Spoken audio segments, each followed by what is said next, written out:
Well, if you can hear me, give me a single clap, please. We'll try this one more time. If you can hear us here from the stage, give us a single clap.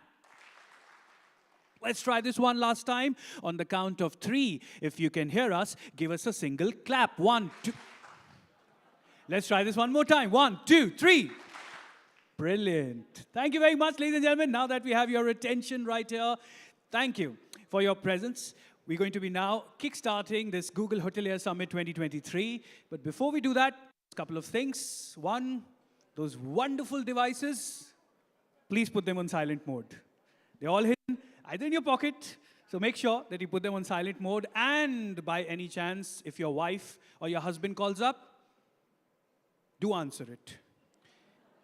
But in the free function area, okay? Or any other important call, please feel free to take it, but in the pre-function area, we urge you the same. Secondly, some of you are using headphones.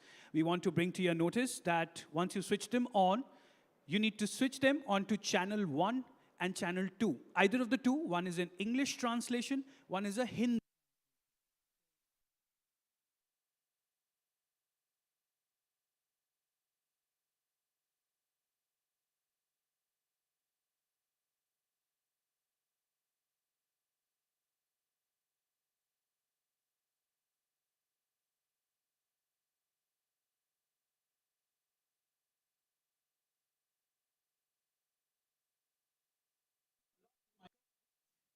Detwani, part of Google Travel Partnerships team.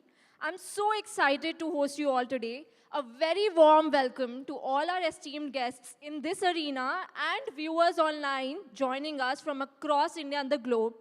Welcome to the first ever Google Hotelier Summit in India. Now, customer service is really the true marketing. And most of us sitting here, I'm sure, agree with it. Rather, I would say each one of us agrees that this is going to be the tool of the future and is here to stay. Each one of you is a customer service person in heart. So, ladies and gentlemen, very quickly, before we kickstart, I want to run you through the agenda for the day. So, more or less, give or take, the agenda is on the screen for you. Could we have the agenda? We're done with the do's and don'ts. Thank you. So, more or less, this is the bifurcation that we will be talking to you. So we promise you it is going to be really, really eventful, really powerful, and definitely something that you should be looking forward to. In the later part, we also have a breakout. We'll keep you posted on that. But I think, Himani, this is just the perfect time to get it started, isn't it? Absolutely. So without much further ado, I would like to invite our first speaker for the day, Mr. Chaitanya Chunduri, Head of Commerce Partnership at Google, to kickstart the event. Ladies and gentlemen, let's hit it up for him. दुनिया बड़ी है, दुनिया में सवाल भी बड़े हैं, पर सबसे बड़ा सवाल? There was so much information, and yet it was so difficult to find. तो हम निकल पड़े जवाब की तलाश में, और राह चलते मिले नए सवाल, जैसे ईमेल्स को रिप्लाई जल्दी कैसे करें, या जल्दी में हो तो रास्ता कौन सा पकड़े, एक्स कैसे निकालें, और फोटो से इसे कैसे निकालें, क्या इंग्लिश को इंग्लिश में पढ़ना है जरूरी, और एक की खोज में क्यों छाने गैलरी पूरी, कैसे करें पेमेंट्स आसान और सिक्योरिटी मजबूत। ना रुके सवाल, ना रुके हम। Building products for India first has helped us build better products for users everywhere. There was a mouse in the house. तो बहुत अच्छा बनते हो। Every day, Google's products and tools help students learn new things. Bengal tiger के बारे में बताओ। We know that the starting point is uneven, but we can generate equitable outcomes. Fashion designing के लिए college बताओ। ये रही कुछ जानकारी। Hey folks, ये रचना here and I welcome you all. Technology बना सकती है सबकी लाइफ बेहतर। Thank you. Welcome. बस उस टेक्नोलॉजी को बनाने की जरूरत है।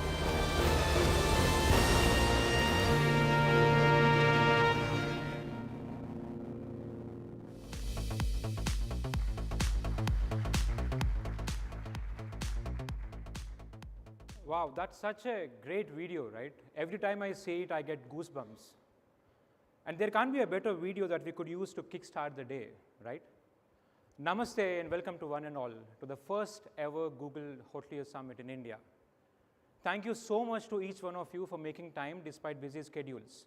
My name is Chaitanya and it is my honor to be here to welcome you all today. We have a lot of exciting updates to share with you, lot of new updates that we would love to share with you about what's keeping us busy in the travel space. But before we get to that, I would love to spend a few minutes to contextualize everything that we're going to talk about by talking about this one, our mission. Our mission at Google is to organize the world's information and make it universally accessible and useful. This mission is as relevant today as it was then when it was originally envisaged. This mission is as relevant here in India, one of our most important countries. Now, why do I say that? I say that because when we look all around us, it's so easy to look at the incredible digital transformation that's spanning out all around us. For example, just over the last 5 years, we have 2 times the number of Indians who are now on the internet, searching for information, exploring information, and enriching their daily lives. And we believe this number is going to further increase over the coming years. At Google, we have this immense privilege to be able to meaningfully contribute to the digitization agenda of India. And one of the best examples that I would love to share with you is the Google for India Digitization Fund. As part of this, we tap into a corpus of over $10 billion to be able to meaningfully invest in the digitization agenda of the country. For example, as part of this work stream, we have recently partnered with Reliance Jio, with whom we have been able to co-develop and launch a first of its kind, low-cost 4G smartphone, the JioPhone Next. And what inspires us about India is the uniqueness of the country and the users, and the opportunity that we have to be able to support the needs of the users in a very unique way. The video that you have seen at the beginning was exactly an example of one of that. What motivates us thereby is to build for India, because at a fundamental level, we believe that when we build for India, we build for the world. For example, Google Pay was first launched in India before it has been scaled to the rest of the world. And our work in the language recognition using large language models is being spearheaded out of India. And we can't wait to see what the future holds for us for AI. More recently, we have launched Street View in many cities in India, and we continue to launch to more cities as we speak. But let me spend some time to delve into one of our key products, a key product that's as relevant to the users as it is to the partners in the travel space, Google Search. Search is going through a revolutionary change. The what, where, why, when, and how users search is evolving rapidly, and as is the technology that's at the core of Google Search. Let me share with you a few highlights, a few examples of what makes India so special and so unique for us in Google Search. India is at the forefront of the voice and visual search revolution all around the world. In fact, today we have more Indians using voice and visual search than in any other country. And that makes us extremely attuned and appreciative of the inherently complex information needs. And that motivates us to strive towards helping users navigate this complex information needs. And that is at the core of what we do as part of Google Search. And that helps us to build and refine Google Search in ways that makes this extremely meaningful for users on a daily basis, where they can think of searching for information, exploring information, just as like they would with their real life all around them. At Google, we call this a search experience that is natural and intuitive. Our investments in AI and ML are helping us make search more helpful than ever in India. And we are accomplishing this by doing 3 things. We make it easier for people to search and explore information visually. We build a more intuitive language search experience. And we enhance our voice capabilities for diverse speakers so they truly work for everyone. Now, whatever I said so far can be very powerfully brought to life by this very powerful video. And let's play this for a moment.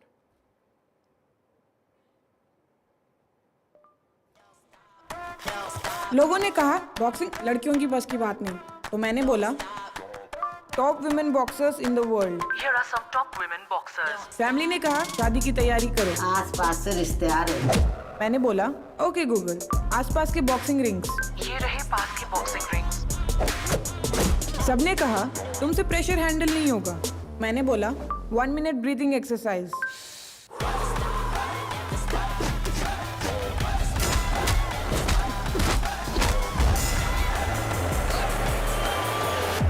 अब तो लोग भी बोल रहे हैं। निखत जरीन के बारे में बताओ। बोलने से सब होगा।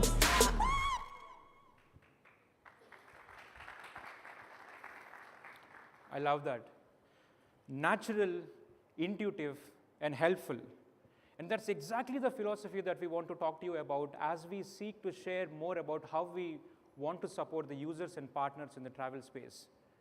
I hope we really find the summit helpful and informative, just as our products are.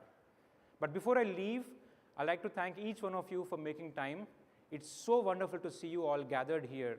And our special thanks to all the guests here from the region, our hotel partners, our connectivity partners, and the Leela Hotel for helping us organize this wonderful summit. I hope you have a great day ahead and enjoy the summit. Thank you so much.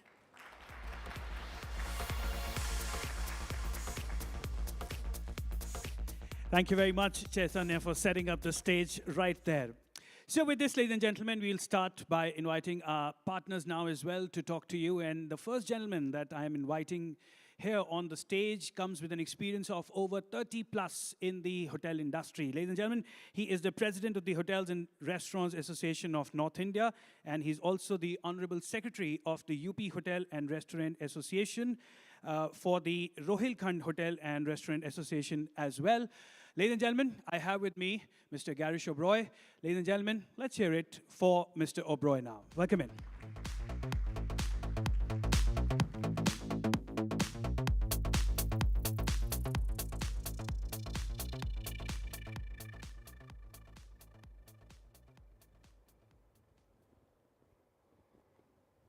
Good afternoon, friends. On behalf of Hotel and Restaurant Association of Northern India, it is my distinct honor and privilege to welcome you all at the Google Hotelier Summit 23. It is also a pleasure to see so many esteemed members of HRANI and Indian Hospitality and Tourism Fraternity gathered here today. HRANI is a northern outfit of Federation of Hotel and Restaurant Association of India. It is an apex body and voice of hospitality industry of Northern India, representing hotels, restaurants, and allied sectors of the 10 North Indian states and union territories. The association was formed in 1950 for the cause of hospitality industry and plays an important role in developing tourism in the states which come under its purviews. These 10 North Indian states and union territories are Delhi, Haryana, Himachal Pradesh, Punjab, Rajasthan, Chandigarh, Jammu Kashmir, Ladakh, UP, and Uttarakhand. Friends, the travel and tourism industry has undoubtedly been through a very difficult period during COVID-19. However, we now turn our attention to capturing the immense potential of this sector, especially in India. Domestic travel has surpassed pre-pandemic levels. International travel is gradually opening up, and future of the industry looks bright. As travelers and businesses in the sectors, we have to adapt to our approach during the pandemic and adjust to the changing trends. However, there is no denying that certain trends have emerged that are here to stay, with technological adaptation and digitization being one of them. As hoteliers, it is crucial that we take control of our digital brand story, engage with customers when and where they are searching for us, and provide them with a safe and delightful experience during their stay with us.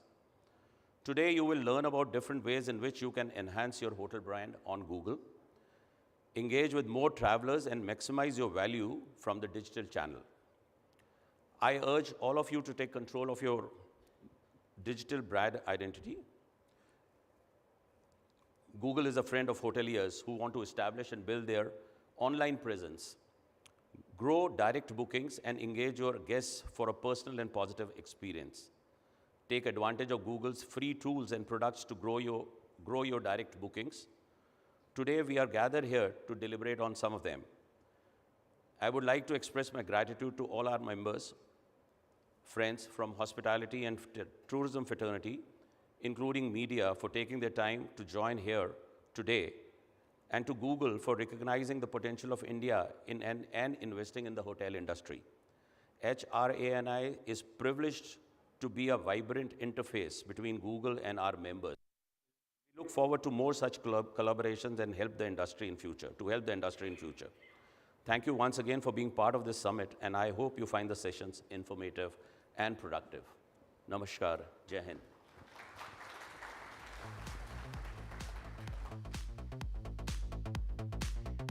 Google is a friend of hoteliers. Indeed. Thank you for pointing that, Mr. Garish, and also highlighting the pivotal role digitization has to play in today's time. Talking more about the changing trends in travel, I would like to invite Ms. Hermione Joy, Sector Lead at APAC Travel at Google. Over to you, Hermione.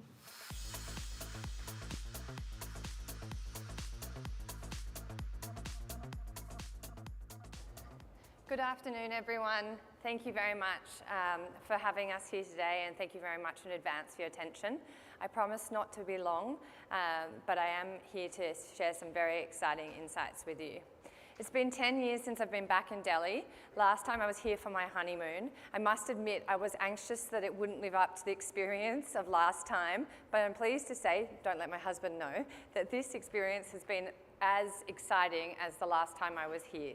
The city is vibrant, your hospitality is wonderful, and from the moment I entered, everyone has made an international traveller feel more than welcome. So thank you very much. In terms of how things are panning out for India, since 2022, we've seen a growth and the resurgence of travel in this market. And in fact, since pandemic, this year, we actually hit 2 times the amount of demand for domestic travel queries in India since the pandemic. So the future is bright. In terms of how India's demand compares to the rest of Asia Pacific, you can also see, and I know there's a friendly competition in India, much like Aussies, that you're actually winning this battle as well. And that India has the largest domestic travel intent in terms of both growth and volume right now across other APAC markets. Obviously, many of you are saying, well, that's nice, but what about the future? We have entered inflationary times and the economy is tough. In terms of what we're seeing from our data and our research with Kantar, we're seeing that consumers, people are still very much keen to travel and prioritizing travel within India over other things such as gym memberships or other experience. Travel now is really that ultimate luxury, and people are very keen to do it more than they were in the pandemic. Because pandemic was really a war on mental health, experiences, and quite frankly, personal space. And now people want to get out and about and experience travel as much as possible. And with India, we see that with over 80% of our survey participants, they were keen to travel more in the next 12 months than they were pre-pandemic. So, what does that mean in terms of how they're traveling? We're seeing that people are wanting to travel more frequently. In fact, nearly 20% of the people who were surveyed in our research within India said that they would travel 4 times or more in the next 12 months. And they're also happy to spend more than they did in the pandemic, which I think is unique for this industry because of the economic pressure. But it means that there is appetite, and it's up to you to capitalize on it. And again, you are leading the charge, so another congrats in terms of real intent and positivity for our interest in travel. So what are people wanting to do when they travel? In our research with Kantar, we saw that nearly 50% of travellers in India today are looking to travel to unwind and de-stress. They really want to take a step out from their daily lives. They are also keen to get back to those cultural moments and experience and reignite their passion for culture and experiences. So we are seeing people really coming back into cities to have that traditional travel experience. And they are all, I know many of us who have flown in today went straight across to the Taj to have, you know, that wonderful moment and experience what people have seen online and convert that into their own memory. And in terms of where they're searching for, what we're seeing is that Indian travellers are really searching for, as I mentioned, for city locations. And this is because of the rise of business travel, but also the phenomenon of travel plus leisure. So people are calling it bleisure, I think, now. That's the pop term. And you can see that in terms of the top destinations for demand in India, with the likes of Mumbai, Delhi, and of course, Bangalore. But within that, they're also going to those traditional destinations. Jaipur, Goa, and Udaipur are all hotspots within your own local travellers. I still remember my incredible experiences in Udaipur when I went there for my honeymoon. Nothing quite beats that Lake Palace view. I mean, of course, I really enjoyed the views I had in Delhi, but outside of that, that was very memorable. In terms of expectations of you, and this is particularly important, people are now actually searching for around 6 brands when they're looking for accommodation types. So you really want to make sure you're one of the 6 that resonates with them. When they are thinking about brands and why they would actually convert with your brand, when they think about loyalty, it's not in terms of points anymore. Loyalty is actually coming up and presenting itself in new ways around price, flexibility, and of course, safety. That is what makes people loyal to your travel brands and what you want to think about communicating front of mind when you're talking to your customers.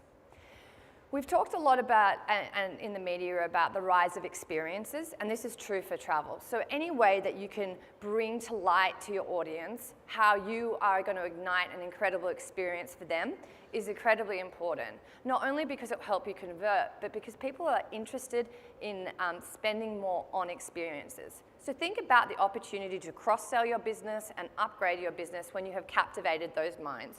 Work with your local partners and communities to create that cultural experience across the board, across the full funnel of their travel trip. So that is the macro experience and what consumers are looking for, but how can we help you? And what is it looking like if we aggregate from an individual level in the travel landscape in India now? When we launched this research with Kantar, what we saw is that there are 4 consumer archetypes within APAC and also within India. The most predominant is the luxury loyalist for the Indian market. These travellers are very much the revenge traveller, and they are keen to spend more and travel more frequently. And they're actually your most loyal segment. So make sure you really try and attract that and market your messaging accordingly. There's also a pivot, as I mentioned earlier, in terms of the call-outs of destinations to the urban experiences and people looking to take back in terms of that city break. So again, use the data to your advantage and think about how you're tailoring your message to meet the traveller's needs. So I've talked a lot about domestic travel. What about international travel? The good news is that the spike from international travellers has increased, and now you have 2 times more demand for international travel than you did pre-pandemic. Where's this travel coming from? I initially thought it would be intra-APAC. That made sense to me. But in fact, what our demand data told us is actually your top international destinations are sitting outside the region. They're sitting firmly with the US and UK and EMEA. UAE. So you want to think about that in terms of how you are messaging and tailoring your marketing and your communications to meet these travellers. You also want to stay across the trends and make sure you're looking at your own data to see who's coming to your accommodation and how then you can tailor your message to fit them. So I talked about the macro, domestic, and also international opportunities, but how can you use your own data and your own team to really capitalize that? There's 3 ways. First of all, and I'll go into them in more detail in a second. First of all, it's really about becoming digitally mindset in terms of how you operate as in the business. This is not just from a marketing perspective, this is right through until your experience in the hotel and how you go to market post and try and retain those travelers. Also, seasonality is back, so it's really important when you're marketing that you think about capturing those either cultural moments or holiday moments. And also make sure you're capitalizing on the momentum and demand of experiences, because people are definitely thinking about their holiday in more than just a hotel booking mindset. When they choose your brand, they go a step further and think about how you're going to help them with their entire experiences and are very demanding and want you to do so. So I mentioned video. Let's put up a hand just quickly. Who here today, who here on their last trip used maps to help them plan and book and potentially enter their hotel? I know I did, I'm pretty dependent. That's right. And so maps is becoming incredibly important, and you need to think about your digital experience from that consumer lens. Within that, when you're researching your journey, your last trip, who here also consumes some type of video content on their experience, from destination right through to hotel, reviews, and dreaming and booking? Don't be afraid. Who here is consuming some video content now? Anyone going to be honest? Oh, I like that in the back. Thank you. At least you're listening. So why is this important? Because you need to think about where the consumer is, where is their attention, and how you can build your offering to attract that and create cut through. People often think of digital as expensive, but it doesn't have to be expensive. Video platforms are more often than not free, and the customer experience is not thinking about Hollywood or Bollywood type of engagements. They want to see the realistic version of your hotel and your experience and your community, and they're happy if you do it from your Android device, such as a Pixel, or those other phones that everyone else also uses. So when you're thinking about your digital presence, make sure that it is not a part, or some of many parts, but it's actually where you enter in terms of your corporate strategy and your experience strategies, because that's where it begins and ends, and digital should flow into every part of your experience if you really want to make the most of the momentum now. So I mentioned that seasonality back, and isn't that great? That means you really need to be across trends and cultivate those moments so that you really engage and set yourself apart from your competition when consumers are looking for brands that they want to turn to. So make sure that you're tailoring experiences accordingly and are keeping across all types of trends, whether it's domestic holidays or perhaps a large feeder market like the US. You want to know when the traveler is planning to come so that you can reverse engineer and make sure that you have a tailored communication strategy so that you're at the forefront of their booking experience when they go to book for your accommodation. We've spoken a lot about experiences, and they continue to be a huge part of what the traveller is looking and turning to for travel today. This means that you should really be looking into your first-party data and try and work out who is coming to your hotel and why, and what type of opportunity there is to create an end-to-end experience. From a honeymoon like mine, right through to someone extending their business trip to have a wellness break, you want to capitalize on your first-party data to have that insight so that when you have the traveler in your property, you are making the most of all opportunities to regain their loyalty and also establish yourself as a preferred brand. So how do you win the Indian traveler?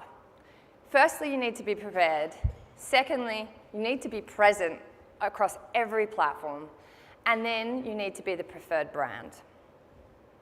We have a tool called Destination Insights. Feel free to Google it now.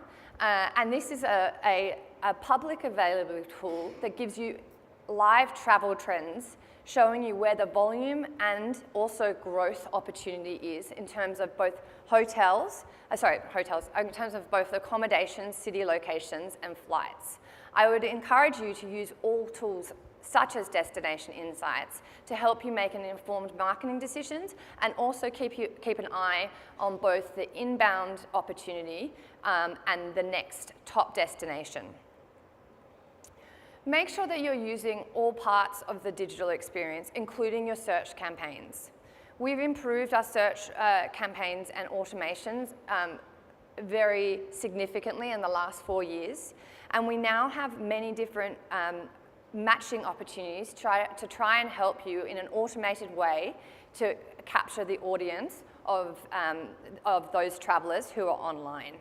And you can also expand this from just a traditional search experience also to a visual search experiences through the hotel ads opportunity. And our team will go into more of this detail in the coming sessions. Finally, leverage all video assets and make sure that they scale across all platforms. YouTube is an incredibly powerful platform because it is visual, and visual expands all languages and really leaves that lasting memory in terms of content in consumers' mind. So use this as an opportunity to connect and be authentic with your customer. There are many formats that you can use. You can do long-term, a long format, short format, and of course you can have the opportunity to scale to YouTube Shorts and other small snackable content, which we know is key right now. So that's it from me today. Thank you for your attention and participation. I'll now hand over to the rest of our team to take you through some initiatives. Thank you, Harmony. Thank you very much. Well, the traveler is definitely maturing a lot. But with that, Himani, post the pandemic, have you been traveling? Definitely. Too many times to count. Too many times. Okay, tell me something. There is this really brilliant trend that I've been kind of looking forward to, is the solo travel. Like, have you done that? Before she answers, how many of us have done the solo travel after the, like, ekdam akele, huh? Brilliant. You've done it? I'm yet to catch that bus. I Okay. have it on the cards, planning, and I've almost virtually traveled to Kerala. I've seen a beautiful vacation rental property somewhere there, and I'm dying to experience it in real, Kanushk. Brilliant. And to do exactly that, ladies and gentlemen, we've got the Google Travel Pack. Most reliable, and of course, it is about Google flight searches, Google hotel searches, and talk to us in more detail. We've got with us Mr. David Pavelko, who's the Director, Business Development, Google Travel. And ladies and gentlemen, this is a critical one. Please enjoy yourself with Dave right here. Come on, welcome in, David.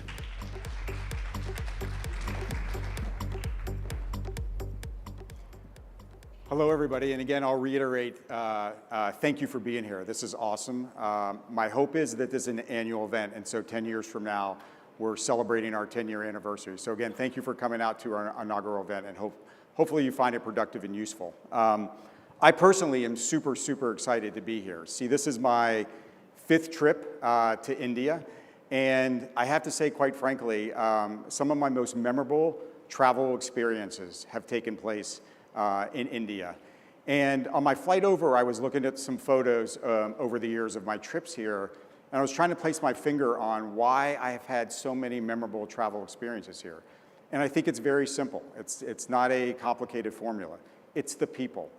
And the people here care about making and transforming relationships and having visitors have great experiences while they're here. So thank you to everybody in the room for bringing hospitality to the hospitality industry and making my 5 visits so memorable over the years here. And so my first trip to India was actually to Delhi 10 years ago, and I was speaking at a Taj Advisory Board event. And so I thought it would be interesting to look back at my presentation from 10 years ago to see what was similar, to see what was different, to see if any common themes kind of threaded its way. And so I pulled up the presentation on the flight over here, and interesting enough, the presentation was very similar to actually what we're talking about today, and this was 10 years ago. So the topic back then was digital relevance The key themes that we were going through, in that presentation with the TAS folks was rich content, mobile, maps, videos, photos, and social. And so you think back 10 years ago to those different themes and those platforms and how much has changed. So mobile back then, we were just seeing the emergence of smartphones, so things were very different back then. If you think about the mobile website experiences within the industry and within hotels specifically, quite honestly, it wasn't that great. Maps was really simply about navigation, helping you get from A to B, and that was kind of it. Videos and photos, the quality of those experiences back then, wasn't great. And social, quite honestly, was really, really early, and it didn't have the same influence on travel decision making. So over the last 10 years, these themes have really evolved. We've seen the growth in digital, especially on mobile, and its role in travel decision making.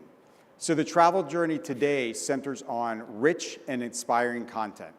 Travelers are inspired through blogs where I can get, as a traveler, information on various destinations and get inspired by that. I can watch videos. Videos bring destinations and experiences to life without actually being there, where I can get a feel for what a destination is actually like.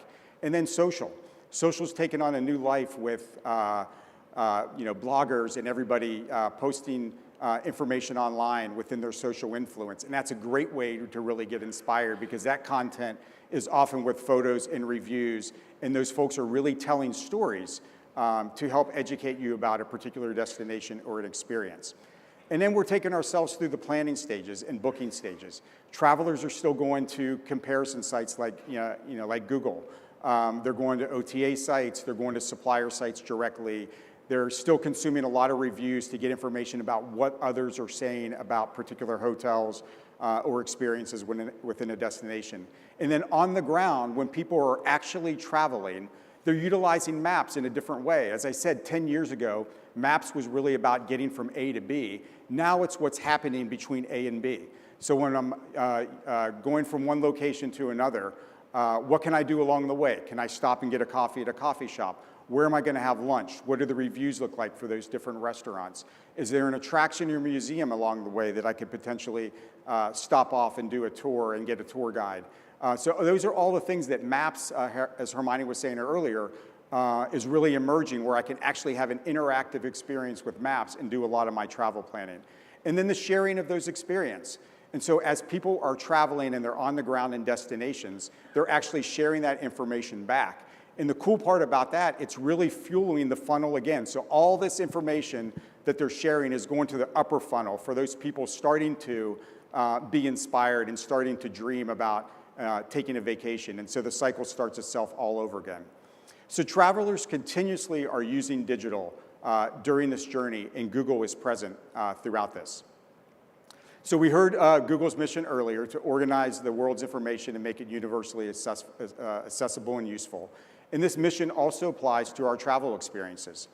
As we know, for many of us, travel planning is often really painful. There are many decisions that we need to make along the way. We are spending many, many weeks and going to dozens and dozens of sites to put together a full-blown itinerary, from flights to hotels to experiences to everything I want to do in a destination. So what is our goal in all of this? Our goal is to reduce that friction and make it a lot easier for travelers to interact on the web. And we want to help users make those right decisions quickly, and we want to connect them to the partners in the room to be able to continue that process and be able to book the various aspects of travel. So how are we adapting and changing at Google with all this change going on around us?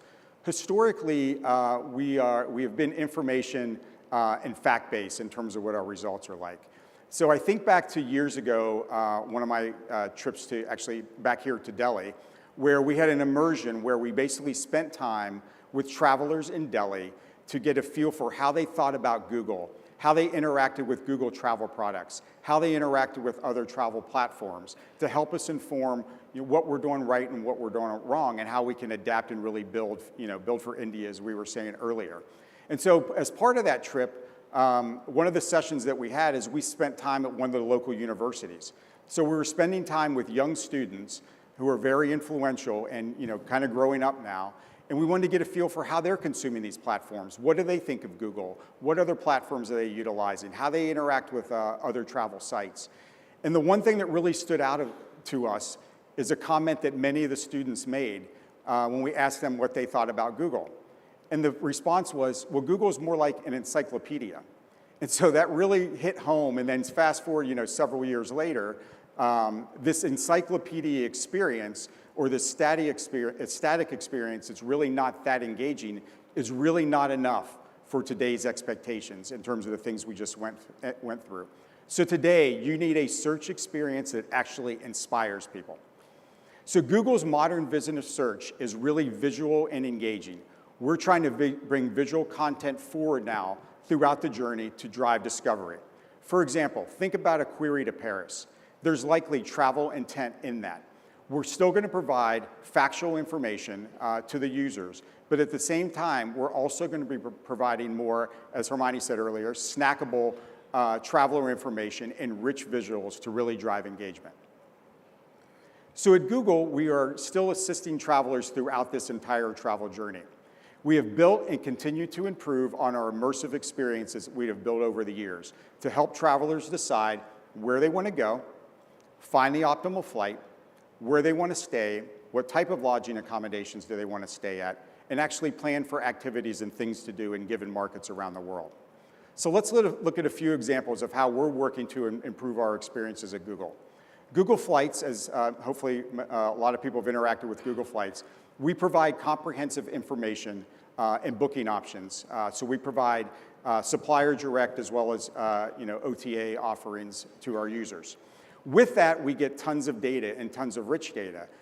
So in addition to just the pricing, we want to be able to help users visualize that experience a little more. So as you can see here, what we've done is we take the pricing and put together what we call price insights, where users here can see Mumbai pricing over a time period, and if this fare is high or low right now. And so think about it. That helps a user who's trying to decide if they want to book a ticket or not. Is it the right time, based on the data, to book that ticket or not? And also, relatively speaking, are they getting a good value based on the historical pricing that they see? So we are all aware and keenly aware of the importance of trains in terms of getting to the different travel destinations in addition to flights. So we are in the early stages here at Google of incorporating rail schedules and fares into our experiences and help users discover the trade-off between flights and train. So everyone here today cares about lodging and hospitality. And with the growth of homestays and vacation rentals that was really accelerated by the pandemic, we have incorporated this content alongside our hotels. And this gives users the opportunities to discover these additional lodging types that are super engaging along the way on Google.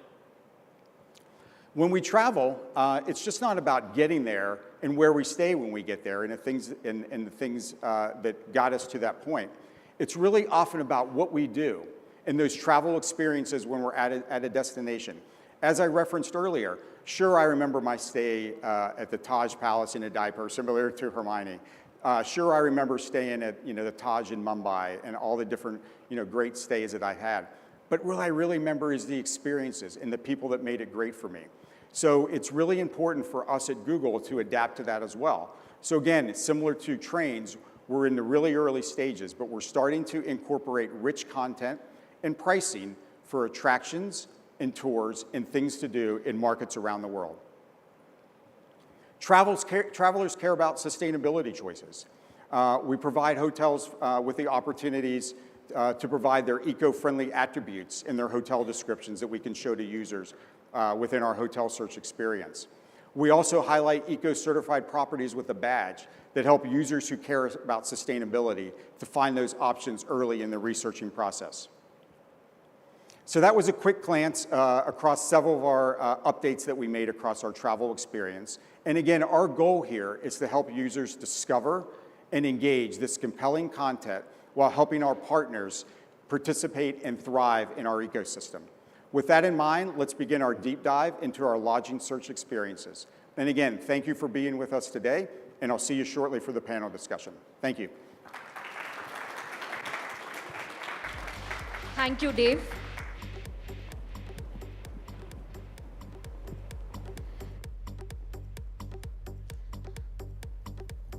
Thank you once again, Dave, for taking our audience through a range of travel products and latest features that can possibly support in growth of all of you in this room and our viewers online.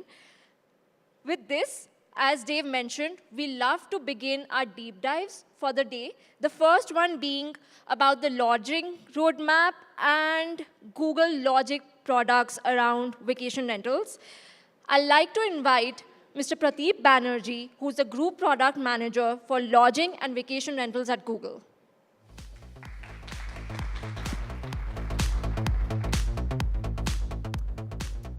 Hi, everyone. As she said, my name is Pradeep, and I am one of the product leads on the lodging team. I'm really excited to be here today to tell you a little bit about what we've been doing in lodging and what we plan on doing in 2023 to make this an amazing experience for users and an even more amazing experience for you, our partners. So just to kick things off, I wanted to go through a few of the main areas that we're focused in on. So in this slide, I'll cover a few of the areas quickly, and then I'll dive into each of them in a little more detail. So first, what we're looking to do is meet users on search. So search is our most visited platform with billions of users every day. So what we're doing is we're investing to increase the discoverability of our travel products in search and reduce the friction associated with using it with our users. Second, we're focused on building crafted experiences. And it turns out users need more than data and text when they're doing travel searches on Google. Discovery and dreaming is part of the trip planning process. And that's an area where we think we can actually help users feel inspired. And crafted experience is really about creating a tailored experience that brings together a lot of creative content with information so users can understand what a hotel is really about. Third, we care about trustworthy prices. When a user comes to Google and finds a hotel they like, it's important that the prices that they see and the partners that they see them from are accurate prices and that they're comprehensive. So we're focused on making sure that we are getting a full set of accurate, comprehensive prices. Fourth, we are building for everyone. It's important to us that any user that comes to us, whether they're interested in booking direct, because that's what they like doing, or they have a OTA that they're loyal to, has access to that broad set of partners. So we're building a platform and an ecosystem that really enables everyone to be successful. And fifth, you heard a little bit about how Maps is important. We've been focused on bringing our lodging experience into Maps, and this year we're going to focus on bringing travel and more travel information front and center in the map so people can make better lodging decisions. And last but not least, we're focused on vacation rentals. As everyone knows, people don't want to just stay in a hotel or just stay in a vacation rental. They want certain kinds of attributes, and we want to make sure that whatever they want, they actually can find it on Google. So with that, let's jump into some of these areas. So first, meeting users on search.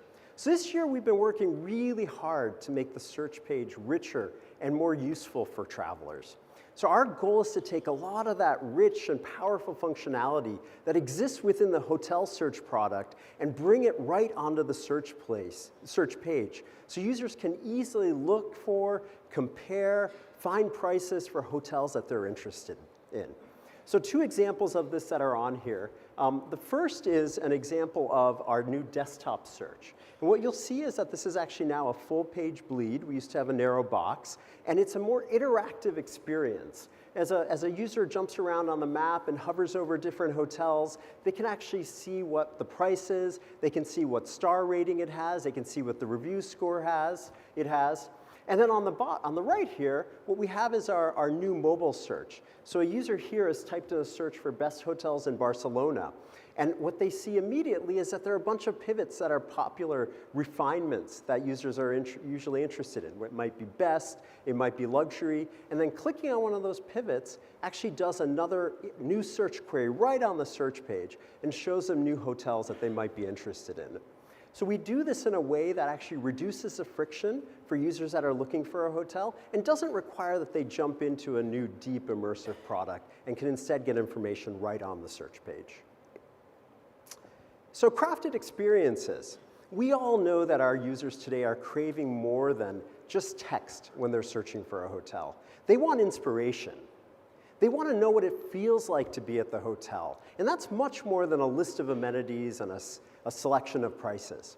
So with that idea in mind, we've been working on making our hotel search experience richer and more graphical. We're bringing together the best imagery we have with review content and other objective data so a user can get a full 360 view of what a hotel is about. And we're also doing this in a way that is rich and structured, so it's easier for users to, at a glance, figure out what they need to know about a hotel. The example on the left is a new feature we've launched that really creates a rich and immersive hotel information page. We show users full photos combined with sentiments that are generated from hotel reviews, and then we combine that with some detail that lets them dive into data when they're interested.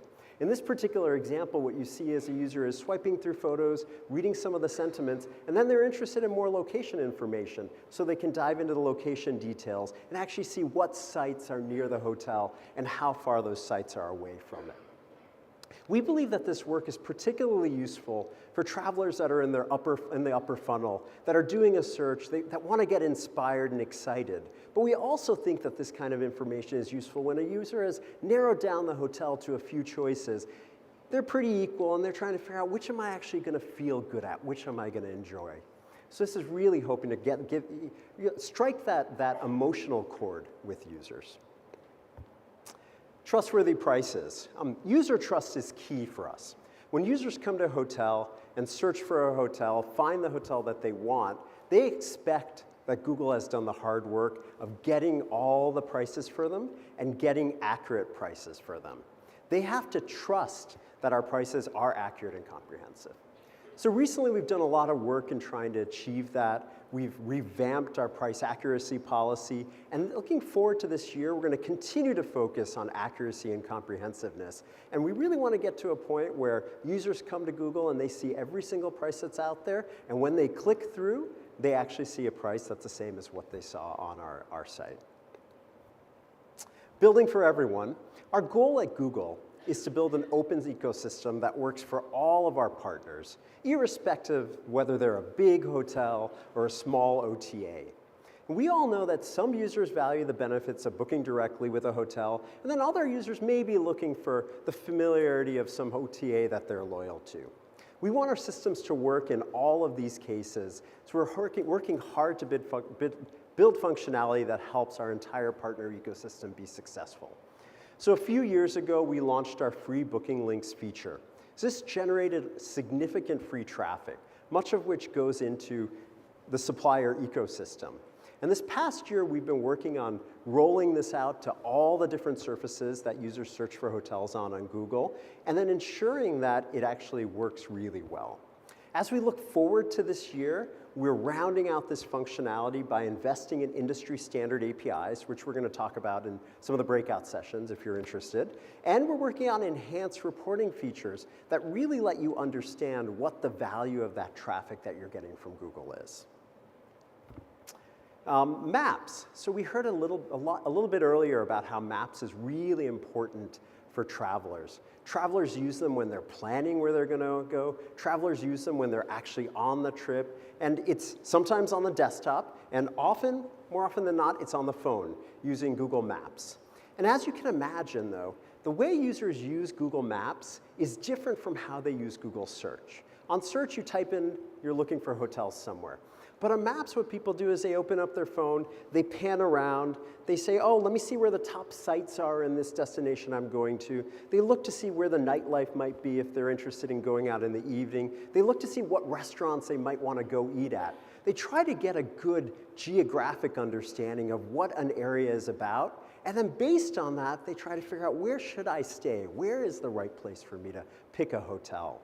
Over the past few years, we've invested a lot in bringing a lot of the hotel information onto Maps. And looking forward, what we're looking to do is take a lot of this really more general travel information that's buried within the map and bring it up to the surface. So when a user is searching for a hotel, they can actually get a sense for what neighborhoods they might be interested in and where they really want to stay in a way that makes it easy for them to decide on a hotel.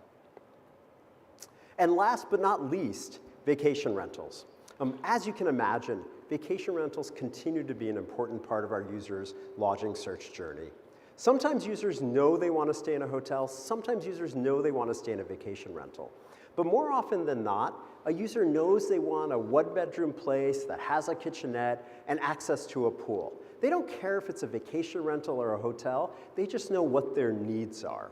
So this year, we're going to continue to invest in building a comprehensive lodging search experience that brings both hotels and vacation rental search together under one umbrella.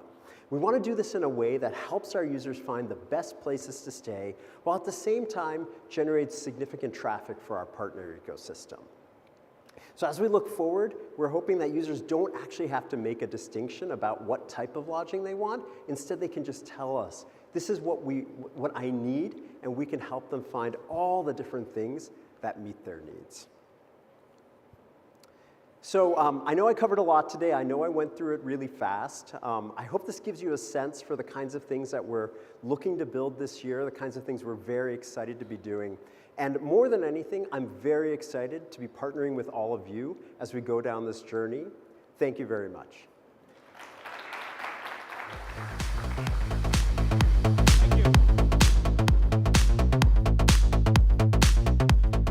Thank you, Pradeep. Thank you very much for taking us. But trust us, this is still scratching the surface. We will get deep into it. But before we do that, I think let's unconference this a little. We've been talking for quite some time. So all of us, if I could have our attentions here, and if we could have, once again, we have already tested this in the past. Let's do this once again. Could we have both your hands free?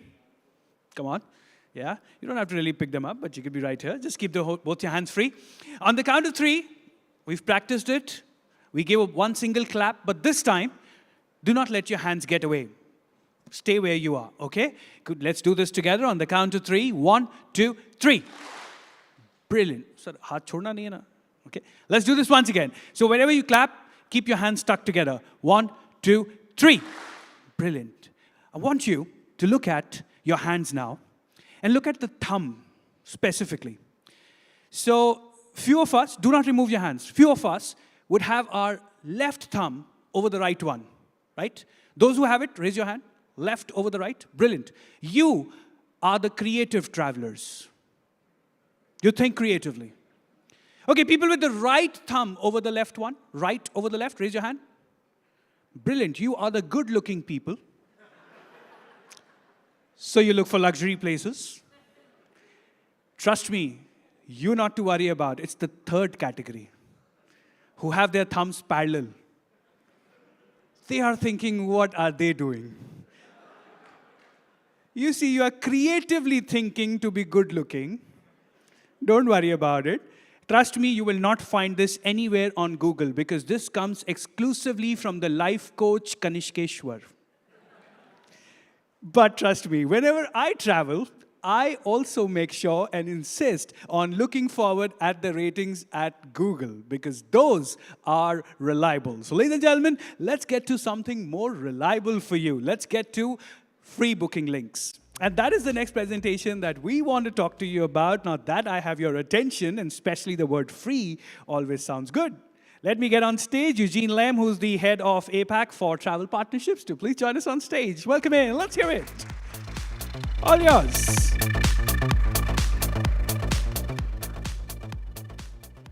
Good afternoon, everyone.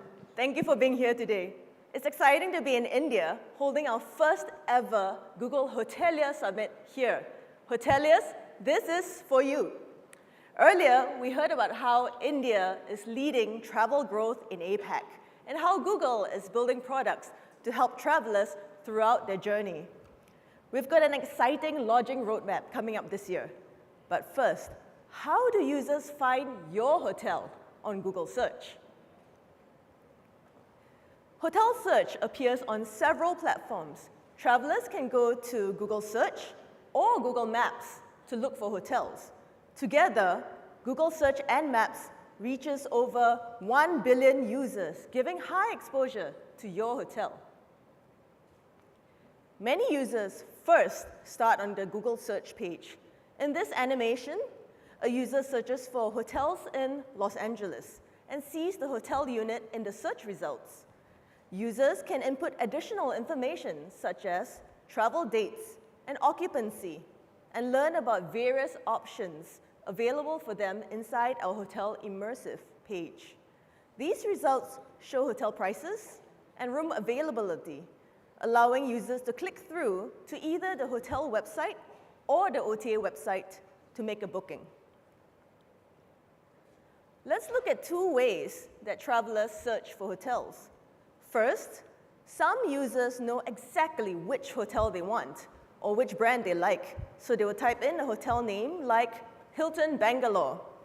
On the left side, the search results will first show paid ads, then the organic results below. On the right side, you will see the specific business profile page of that hotel. The business profile displays important information to help users find you and contact you, such as your website, your phone number, and most importantly, your address. Below the business profile, a user can see the prices of a room for selected dates, with booking links to both hotel websites as well as OTA websites. The booking links include both paid hotel ads options above and free booking links below.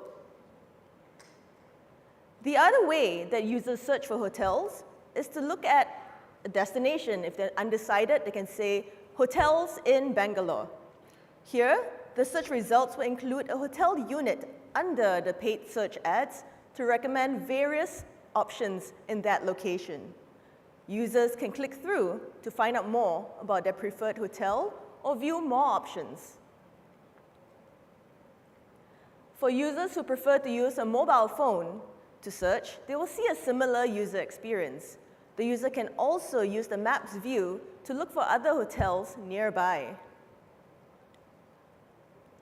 With hotel booking links, users can compare pricing and availability across various booking options. Hotel ads are paid links shown on top. These are ranked according to an ads auction process.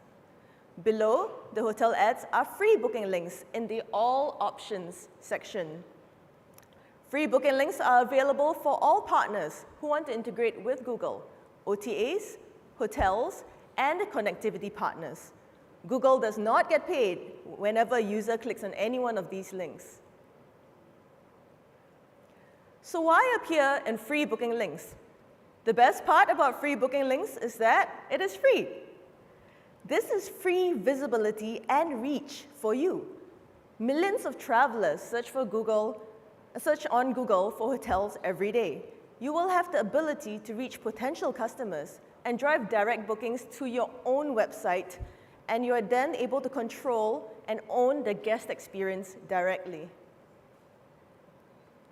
Now, let's take a moment to see if your hotel is already using free booking links to get direct bookings. Can everyone take out your phone? All of you holding your phones, please take them out. Open Google search and type in your own hotel name. Do you see the business profile show up? Do you see prices and booking links below? The section called All Options is where you will find free booking links. You can also click on Check Availability or More Options to see more information about your hotel. Now that we've found free booking links in the All Options tab, can you see if you have a direct free booking link to your own website? If you see the official site badge, this means that you have a direct free booking link, and that way it takes users straight to your own website to book with you directly. Don't despair if you have not found your own website or your own direct free booking link. There are two ways to get started. First, you can find a connectivity partner in our list and ask to get on free booking links.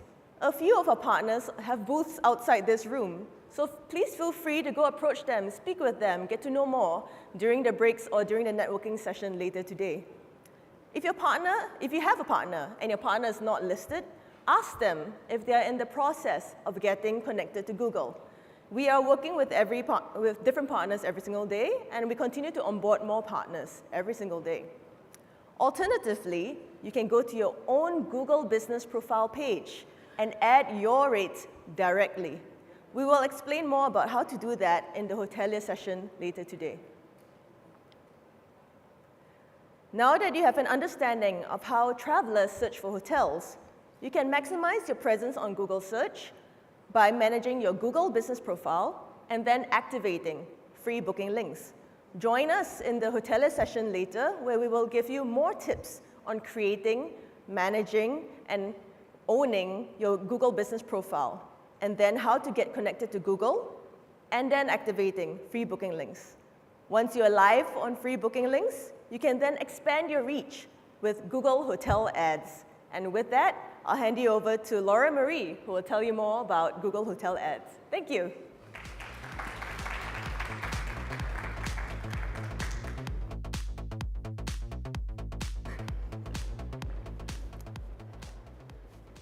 Hello, everybody.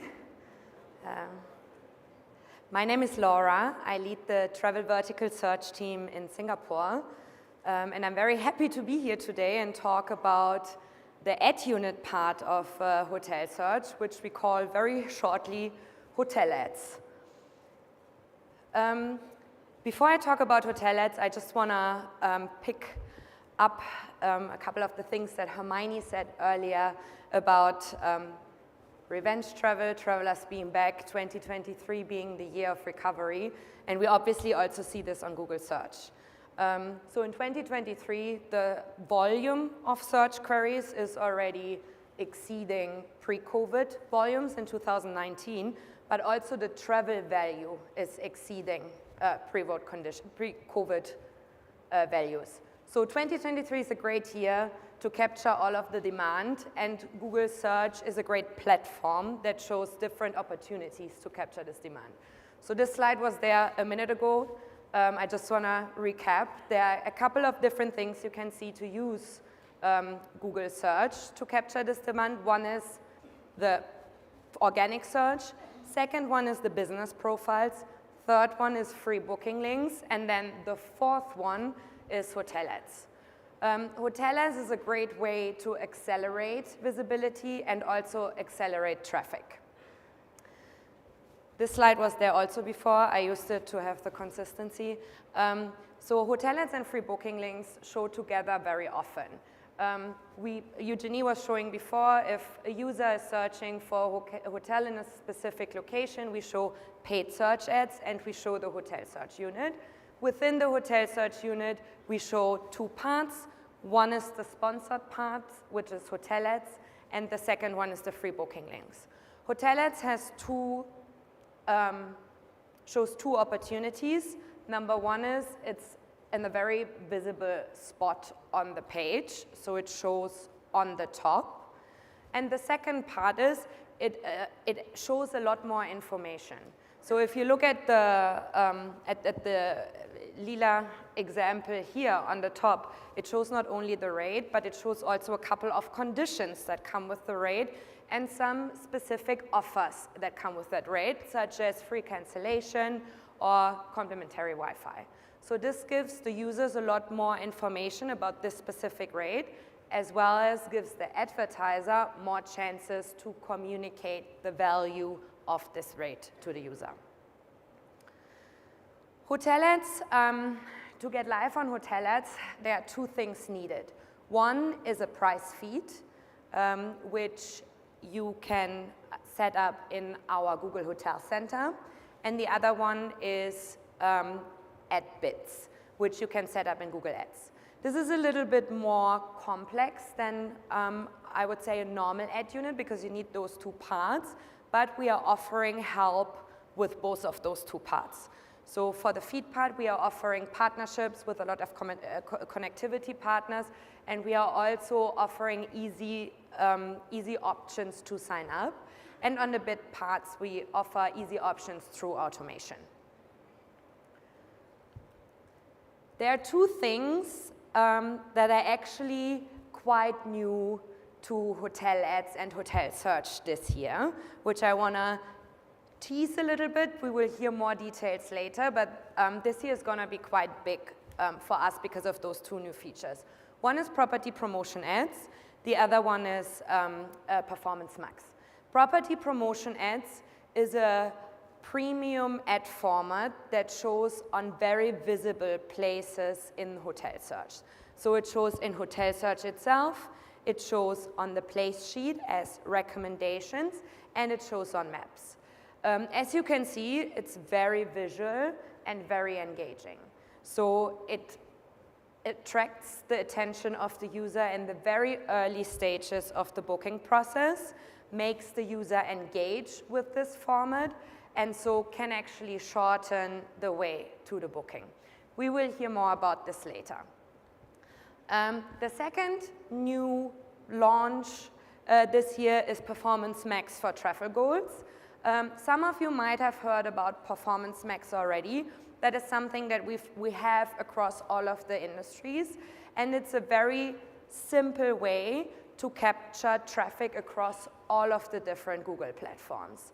And if I say Google platforms, it's like way beyond hotel search or search, but I'm also talking about YouTube, Discovery, Display, and even Gmail. This can all be managed with one campaign based on one marketing objective and then capture all of those different platforms.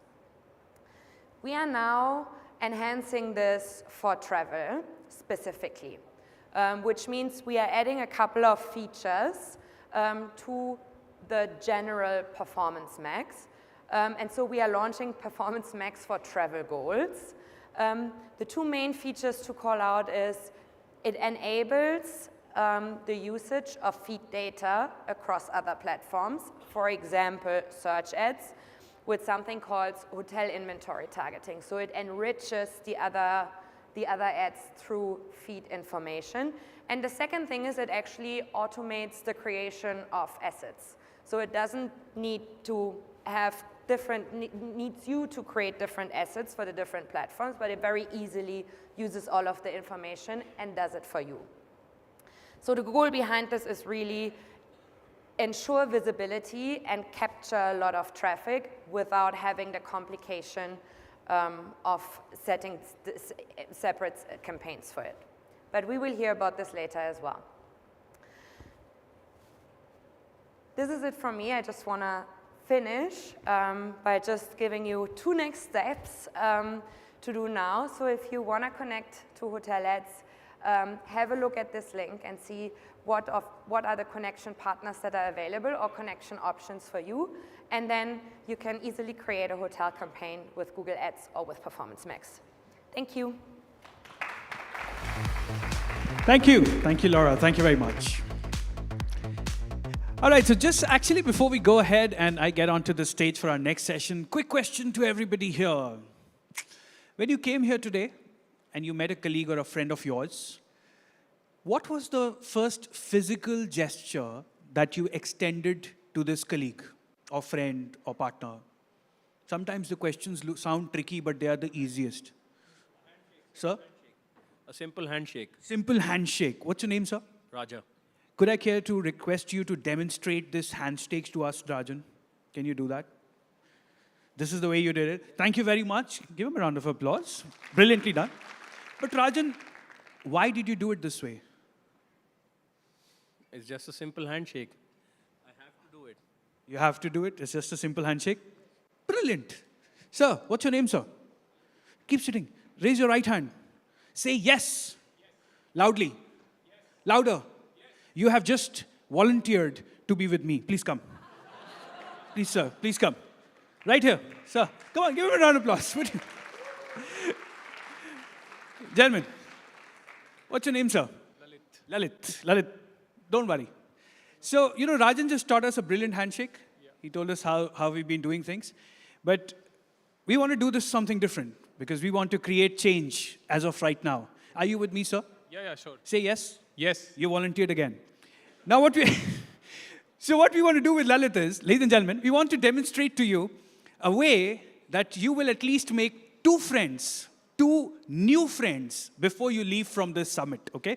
This friend of yours could be sitting behind you, could be on your left, could be on your right, could be in the front, diagonally, left, right, anywhere, okay? This is what we're going to do. So Lalit, you and me want to do a handshake. This is called a shuffle handshake.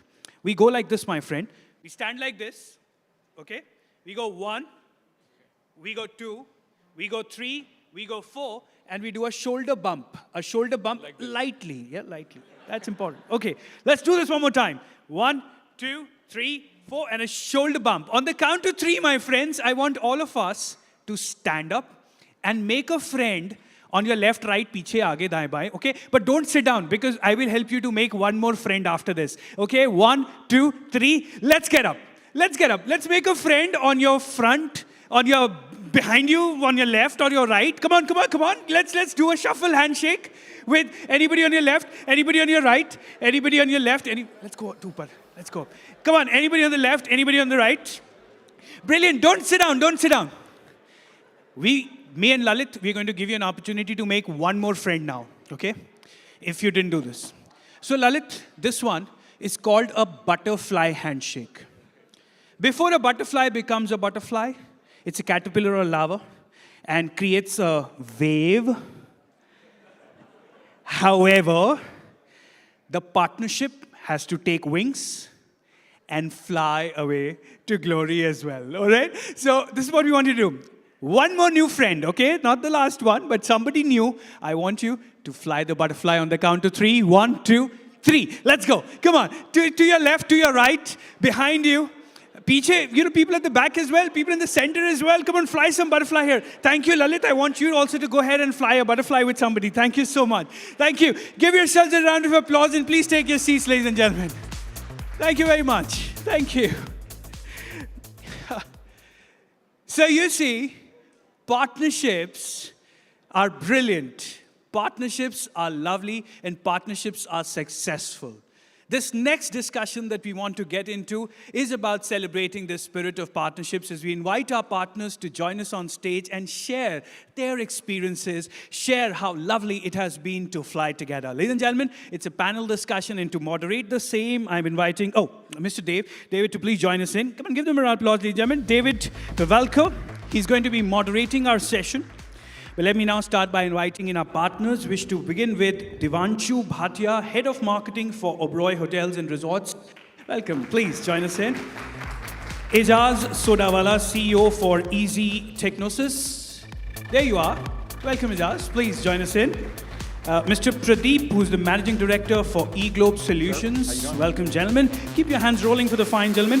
And Mr. Sundar Singram, who's the Director, Operations, South India Hotels and Restaurants Association. Very warm welcome to you, sir. Gentlemen, welcome in. Sundar, how are you? Nice to meet you. There you go, ladies and gentlemen. Sit back, enjoy this one. Dave, the mic's all yours. Excellent. Everybody have a seat. Thank you for joining us. We have great experts up here, and I think everybody's going to be pretty excited because they're probably tired of hearing from people from Google for a couple hours. So we'll break it up a little bit with experts in the industry. And I thought what we would do is have a series of questions, and then I was hoping along the way that you all can share your expertise and your wisdom around trends that we're seeing in the marketplace, and then maybe provide some good recommendations and tips that folks in the room can take back to their respective properties based on what you all are seeing. And so what I thought we would do first, if we can kind of get down the line, if everybody could introduce themselves a little more formally and let the crowd know about your respective organizations and how you support hotels. So, hey, Jay, you want to start? Hi, I'm Azaz. I'm representing Easy Hotel Technology Solutions. We are based out of Surat in Gujarat, and as a company, as they will ask, we are providing end-to-end hospitality solutions from PMS, booking engine, channel manager, revenue management systems, and websites for the hotels. In terms of coming back here at this Google event, I think we have our own business journey, very interesting story about Easy. We started 18 years back, and those days internet penetration was very low, as everyone would know. And sitting in the Tier 2 city of Surat, India, Google really helped as a business us to scale up and go global from those times. So I think our own business is very grateful to the Google what interesting products that's been coming up, right? So yeah, that's about easy what solutions we are providing, and partnering with Google is really exciting, and a lot of customers already benefiting from what we just saw, free booking links and Google hotel ads. And I think as a hotelier, definitely one should really deep dive about it and go into it. Yeah, that's from my side. Thank you, Jess. Devanshu? First of all, thanks, Dave, for moderating this panel. A very good afternoon to everyone. My name is Devanshu Bhatia, in case you didn't catch that earlier. I take care of marketing for the Oberoi Group. One of the core businesses of ours is the Oberoi Hotels and Resorts. We are present in about 7 countries. We have hotels, resorts, vessels, and we operate them night and day, trying to make a dent in lives of people who look at us for various vacations and experiences. At this juncture, I'll say we are a 90-year-old brand, and with new technologies coming in, how we have adopted to the technologies, how we've tried to maintain our heritage, how we've tried to ensure that what we stand for, that particular piece is absolutely intact. At the same time, the heritage, at the same time, the technology is adopted. I'm happy to be at a part of this panel and share my views with all of you. Thanks. Great, thank you. Sundar? Good afternoon. Am I audible? Yeah. Good afternoon, everyone. My name is Sundar Singaram. I represent the South India Hotels and Restaurant Association, which is called SERA. SERA is founded in 1951 to support the hoteliers in the southern region of India, which constitutes the FHRI for the southern region. And we do a lot of activities in South India. Of course, we are more privileged to get the Google presentation on our SERA convention in the Bangalore, which is one of the first happened with the partnership with the Google, which was a great success, and that inspired a lot of people, and a lot of hoteliers are looking forward for the solution, how they can have the digital presence for the hotels in the Google and in the online platforms. So I myself run a small hotel in Chennai, and I'm a tour operator over 3 decades, and I'm passionate about tourism in India. Thank you so much. Great. Hi, my name is Pradeep Sudhakaran. I'm director of eGlobe Solutions. Our company is a travel technology company. We provide software solutions like Channel Manager, Booking Engine, Payment Gateway, and Google Hotel Ads. We have onboarded more than 5,000 properties on Google Hotel Ad platform. Great, excellent. So I think probably one thing we all have in common is over the last several years, anytime we talk to somebody in the industry, we probably all get the same question. What are you all seeing? What trends are you seeing out there? And I think I've had that question 1,000 times over the last few years. So maybe we can get down the row again, and maybe each of you can give us a trend that you're seeing, either from a consumer standpoint or from a hotel perspective, and then how you're working with your collective hotel constituents in terms of adapting to those trends. So maybe Pradeep, you can continue. See, the new trend which we are seeing in the hotels is basically customers want better hotels. They are more. They're looking for more. They're looking for hourly bookings. They need flexible timings, and they need more hygienic places to book. They are more safe. They need safe place to to stay. And then anything you do directly with the hotels based on those trends? Sorry, I didn't get you. Yeah, in terms of those trends, any recommendations that you have for the hotels? For hoteliers? Yeah. So I think this free booking link is the best opportunity hoteliers can have. And we have been selling this Google. We have been partnering with Google Hotel Ads for the last 3 to 4 years, and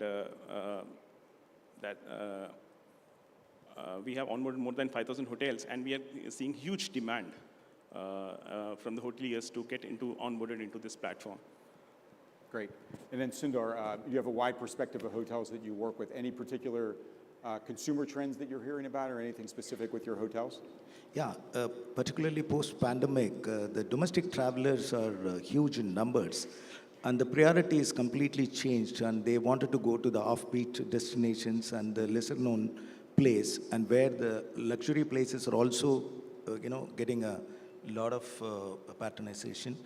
And the cost is not the matter now. The priority is, as he said, that the hygiene and safety factor is the most important thing.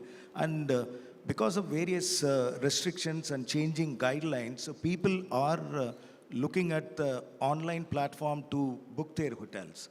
So the travel agent, I'm being a travel agent also, the travel agents' roles are getting reduced because nobody is able to give the real-time guidelines about a particular state or a particular destination. So people are looking at the online platforms to book their hotels. This is really a new trend in the post-pandemic situation in India. And the domestic destinations, for example, we used to hear those days Maldives is selling at a price of $1,000+ or some exotic destination selling hotels at $1,000+.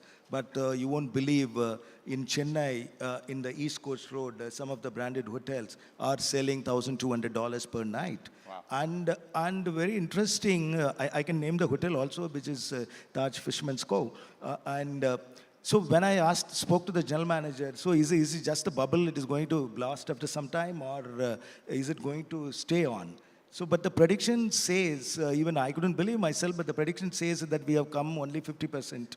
There are 50% more to reach. So that means the domestic travelers are willing to spend that kind of a money, $1,00,000+ in a night in nearby Chennai, which is really an interesting trend and an eye-opener for all of us. So whereby the other properties also can enhance their product and reach out to the customers. I'm sure the customers are willing to pay. So this is what I see in the new trend with domestic travelers. Yeah, so just to follow on with the offbeat kind of destination targeting, how do you recommend to the hotels to reach those customers that are looking for these locations? No, from Sierra, we don't actually recommend any destinations. So we really help the hoteliers to enhance their business with various opportunities and the grievances for them with the government. We address all those things. But to answer your question, as a tour operator, that the offbeat destinations like basically the weekend destination, for example, from Bangalore to Coorg, which is hot selling. People wanted to go for 2 nights and 3 nights. And a lot of destinations have been, people are taking rooms and working from the hotels. So that is also an interesting change. So a lot of offbeat destination, which is closer to the metros, are all doing very well. For example, Mahabalipuram. Mahabalipuram is very close to Chennai. So that is average, any hotel is doing more than 20K plus an ARR every day. So that's a very interesting change in post-pandemic. Yeah, that's great. And then Devanshi, with you guys in the luxury set, are you seeing anything unique in that segment? Yeah. So in fact, I think for your previous question to Sundar, I'll probably also address that from my perspective. So from a change perspective, yes, to what Sundar just said and taking the clue from there, we've actually seen a upward trend on domestic travel, which is nothing unusual, because when we are all trapped and we cannot leave our countries, where do we go?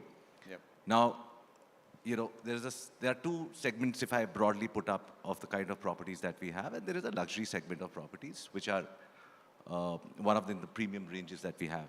And we saw a lot of people who were initially not visiting these properties are now coming not for one, not for two, but for multiple repeat travelers, repeat travel. They're traveling cities which they probably have already been, but they're also experiencing cities. Now, that comes to a conclusion, which probably we in the team drew, that this is the emergence of something called as a experienced traveler. So while I do know there is a domestic traveler who's on a rise, in one of the previous presentations we spoke about how solo travel is also on the rise, how revenge travel is on the rise. But I would want to introduce another theory of how experienced travel is on the rise. Because there was a time, and people from that segment would agree, that when you used to get international travel in the country, you would sell them the Golden Triangle, or you'll sell them 5 packages in 5 cities, and you'll say, listen, Delhi is the destination for at least 66, 60, 70% of people traveling to India to land. From a Delhi, I will take you to an Agra. From there, I'll take you to a Jaipur, to an Udaipur, all the way to south. And that was the international tourism, how it used to operate. What we started seeing was that a similar trend was started getting replicated by the domestic traveler as well. So the domestic traveler will say, listen, I have come to a property in a state, and from there, the next property in the same state, in my car, I will travel down there, which was a new segment altogether. Linking it to the experience part that I'm talking, the new rise of somebody saying that, listen, I'm 3 families traveling together. I'm staying in your property A first, then B, and then a C. There is a birthday in the family. Gone are those days that, I want a free cake or a free champagne. I would rather sit in a group of 6, 8, 10 people, and probably I want to book a movie show in the hotel, and that's where I want a new experience, so please create a movie hall for me in the hotel. There could be another scenario wherein my first objective was to come and visit the city. Post-pandemic, what we also realized was that the property had taken precedence over the city. So I have a bucket list of 5 properties that I want to attend. I want to see them. I'll go there, and city happens as a back. So that's the first part. To your point as to how do we reach those customers. Now, content, of course, in digital marketing plays a very, very important role. So at an organization, at a team level, that's one piece that we are heavily strategizing and investing in. Some of the things, for the sake of repetition, I saw being presented in terms of how the same property with the PMax or with a couple of other tools are available all over that you reach. For a brand or a B2C brand like us, the brand recall, also plays a very important role, because at some point I want him to click on a link on Google and come on the website.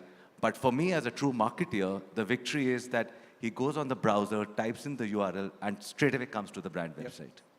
Yep. So actually, let's continue on that for a second. So as a chain, how much are you executing on behalf of all the properties? And then how much do you leave up to the individual properties to do on their own? Are you coordinating everything from a chain perspective? Yeah.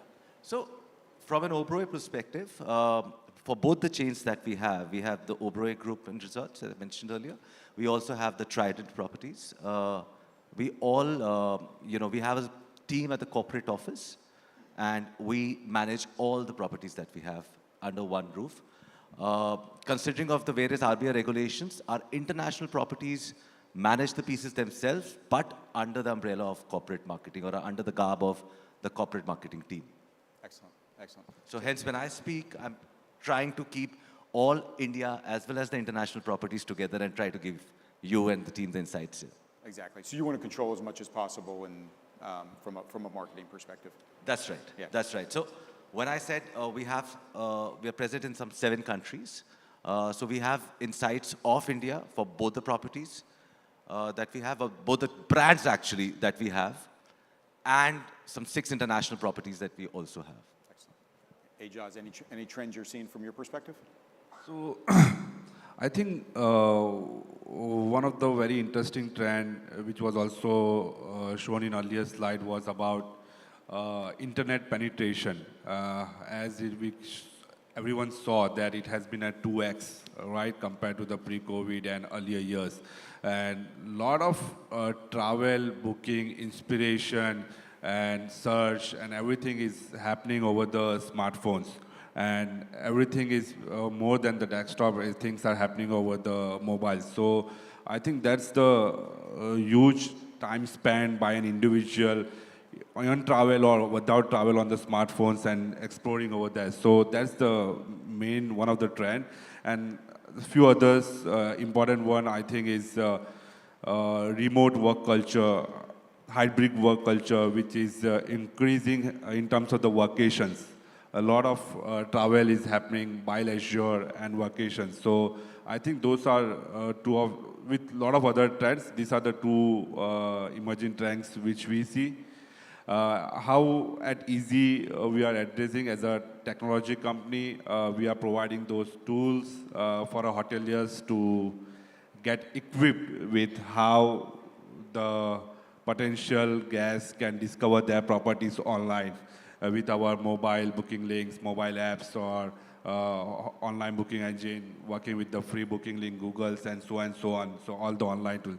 So in terms of digitizing your own properties from the websites to the mobiles and providing the facility for the guests to book the rooms. So that's how we are helping to the hoteliers.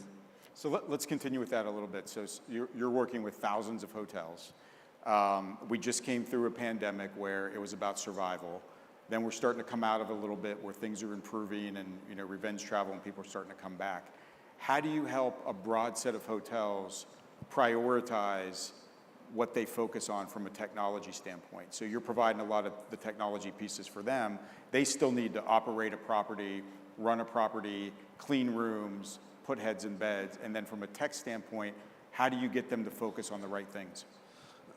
So as an easy, if I break down our solutions offering to the hotels, is on the operations side where we provide the PMS and the F&B POS. And on the distribution side, we have the booking systems and the channel manager and website builders and so on. So for the hoteliers post-pandemic, a lot of contactless has happened, right? The way the guest wants to book, and when the guest arrives to the hotel, how they want to check into the room. So providing the guest portals, where it is really a contactless journey for a guest going up to the room, right? So all the integrations and everything we have been providing to the hotels.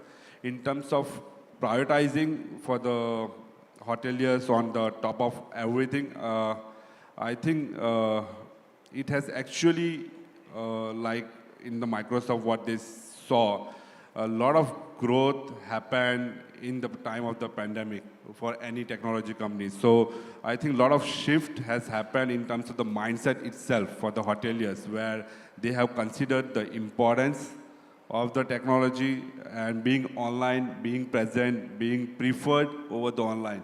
So that's the change and the prioritization we are doing for the hotels. Excellent.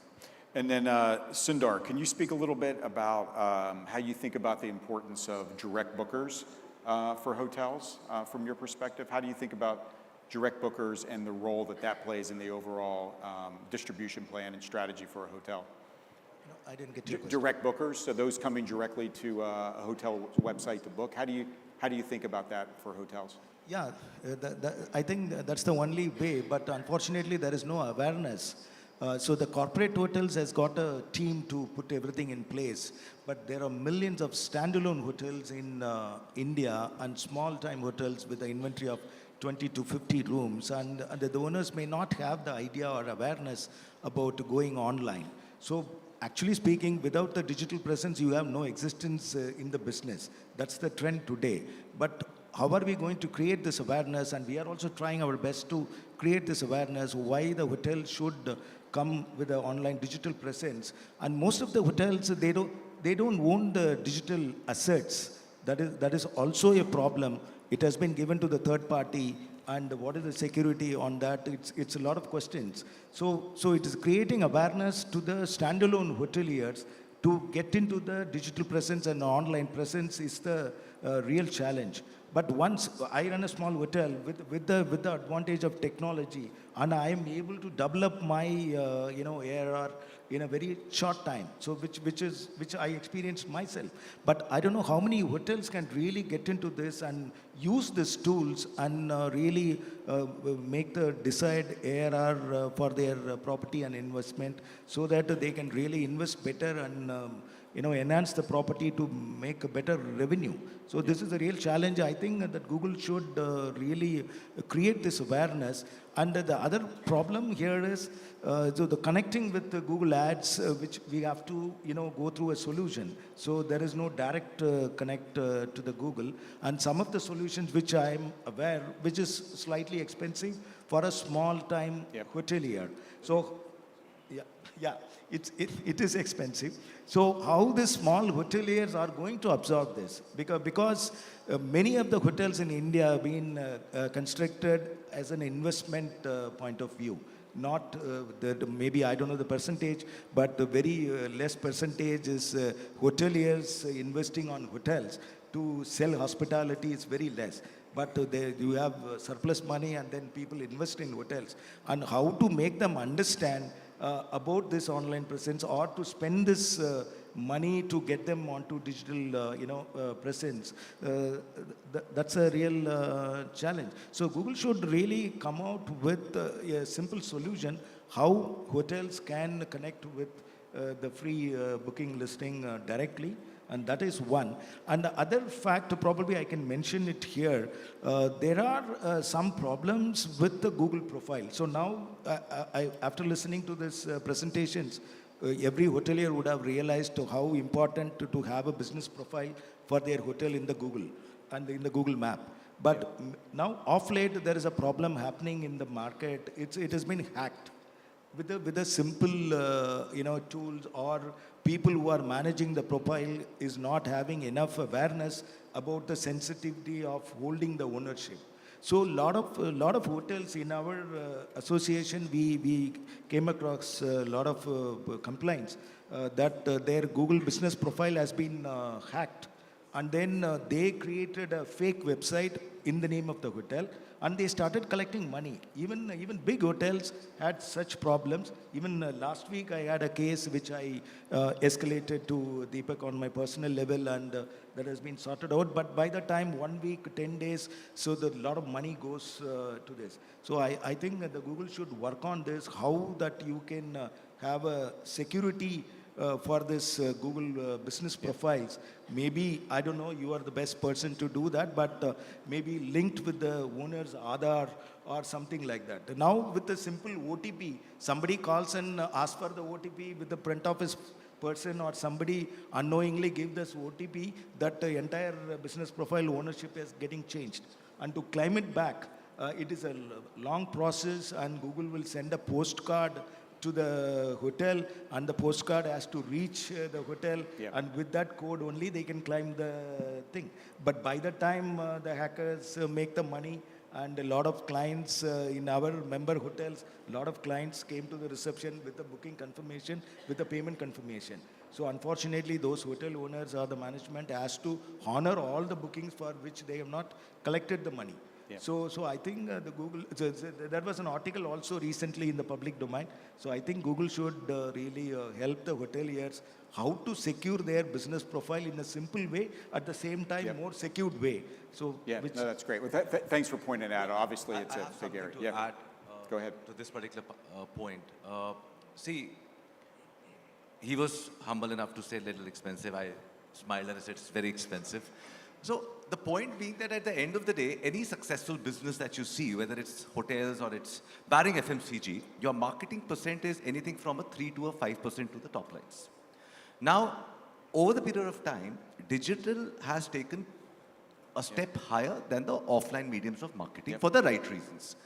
It's, if I need to spell it out, it's better to track your KPIs. It's better to track your measures of success are easy to track. However, what has happened is, and at least for the new businesses perspective or the smaller businesses perspective, if everybody wears those barks and start getting into the digital arena and say, listen, I have a website, and without understanding the market, I'll start pumping in money. Even if you're within that 5% threshold, I'm not sure how good that is for your business. However, there's a very gentle balance to, again, the GMB part that he was talking about. And this is for even a bigger group like ours. Very recently, we had a very similar case wherein some imposter had put in a picture, and at a publisher level, we had absolutely no control to immediately connect with somebody in Google and say that, listen, there is somebody who's who's doing fraud, who's collecting money on our behalf, who's not even legal. But unfortunately, due to absolutely no interfaces given to publishers like us, by the time Google and us could act, report it to the local authorities, he had done a couple of lakhs fraud already. So I think, and that's the reason I thought I'll pitch in here, because from a GMB perspective or from a Google perspective, those thresholds should be very strong. Not anyone should be able to go and post any phone number or any picture. Yeah, no, those are all fair points, and thanks for pointing it out. I mean, we should continue to have dialogue around and figure out how we can address it. I mean, one thing we're starting to work on a little more is having events such as this, but really around education, to educate not only partners such as yourself, but also hoteliers around the different aspects of Google, including Google Business Profile. How do I manage my profile? How do I get the information in there? But the things that you're pointing out are, they're not lost on us. We're aware of it and things that we take very seriously. So thank you for pointing that out.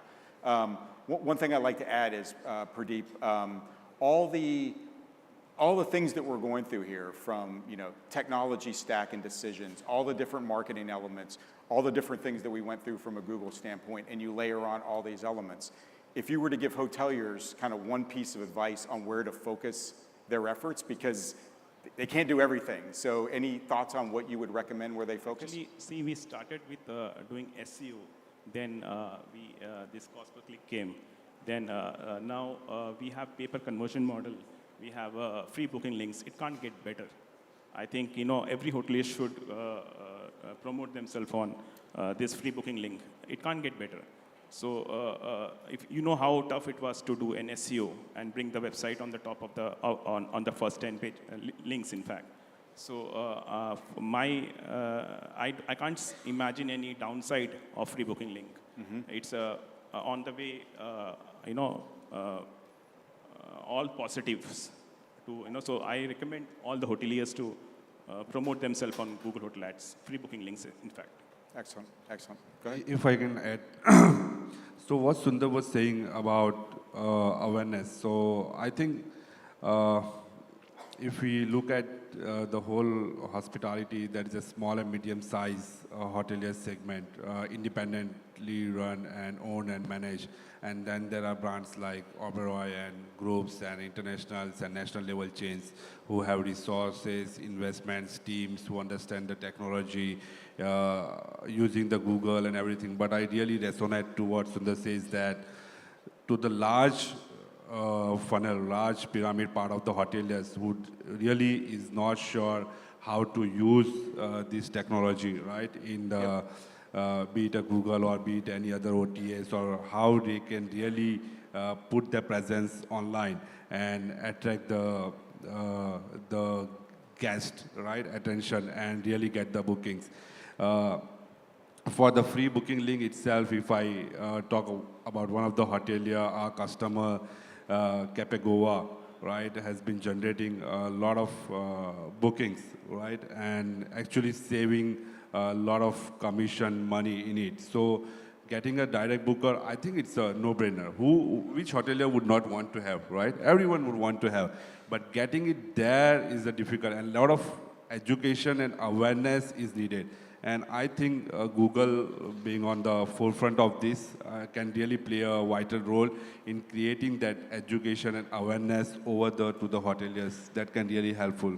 Yeah. That's great. One thing that we're contemplating is a education program where hoteliers can directly go in, self-study, and go through the various elements. So they can go through Google Business Profile, free booking links, ads, and make their way through the stack. And hopefully, tech providers and marketing partners such as yourself, we feel like the smarter hoteliers get, it makes your job a little bit easier as well. So that's one thing that we're potentially looking at from an education standpoint. I think we probably have time for one more round. Maybe we get down the road. Besides the things that you just said earlier, any other, if Google could do, one thing better, any recommendations on what that might be? I agree with him, actually. Even the owners of the hotels change.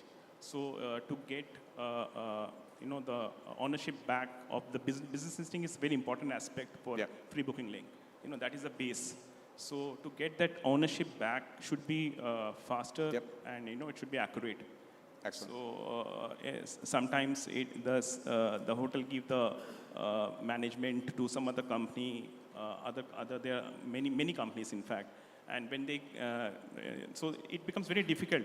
We have done it for hoteliers, so it becomes very difficult to chase and get the ownership back of the business listing page. That process should be much more smoother. Great. Well, thank you for that. Sundar? You mean what Google can? Yeah, what else can we, in addition to what you said earlier, which we definitely heard loud and clear, is there anything Anything else you would Yeah. like us to work on? In the presentation, I got a thought when I was watching this presentation. Crafting experiences. So you are talking about crafting experiences for the travelers. So the India, the people are going towards experiences, which was said in the presentations. So like that, we have a lot of experiences across India, and it is very difficult to document it, or every local has got a local flavor and the local experiences, and every monument has got a history. But the problem in India is we all claim pride about our monuments or the products available in our region, which is lesser known, or the question here is the product is consumable by the tourist.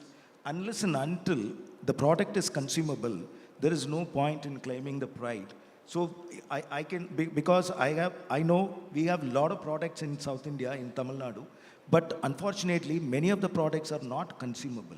Or consumable, okay, it is accessible, but again, there are history goes back 2,000, 3,000 years, but there are evidence lying on the streets. But how to explain all this to the travelers? Since you asked what Google can do additional, so you were talking about the crafting experiences. Now, so country like India, to train the guides, and they have been passionate about giving the story to the travelers, it is highly, impossible, because that's a very small segment. The guides and the professional guides, the trainings and all that Ministry of Tourism is doing and all that, but it is a very small segment. But the traveler numbers are very huge, and the gap is very wide. So what I thought when you were doing this presentation, crafting the experiences, we have been talking about the audio guides. So now audio guides are also, a lot of agencies tried for various monuments, and a lot of apps have come in, different apps for different monuments. So some of the monuments have been, for example, in Mamallapuram, there is an app doing the Mamallapuram tour of Mamallapuram. So one can subscribe to that, but he has to download that app and again just do Mamallapuram only on that, and then he has to move to other destination and he has to look for other options. So the only opportunity to experience the experiences or the monuments or the heritage or the history of India. So we need the clear content about the history and how one explains it passionately. So maybe Google can think about creating an online guide along with this experiences when you go to the monument or to that experiences, that it can give an audio guide. Either it's subscribed or it is a free, whatever it is, it can really help the people. Of course, we see a lot of social media reels talking about various experiences, but in my belief that social media life is only for 48 hours. Then, okay, I see something about Delhi or a particular place, and if I wanted to really get that back, I won't be able to get that back.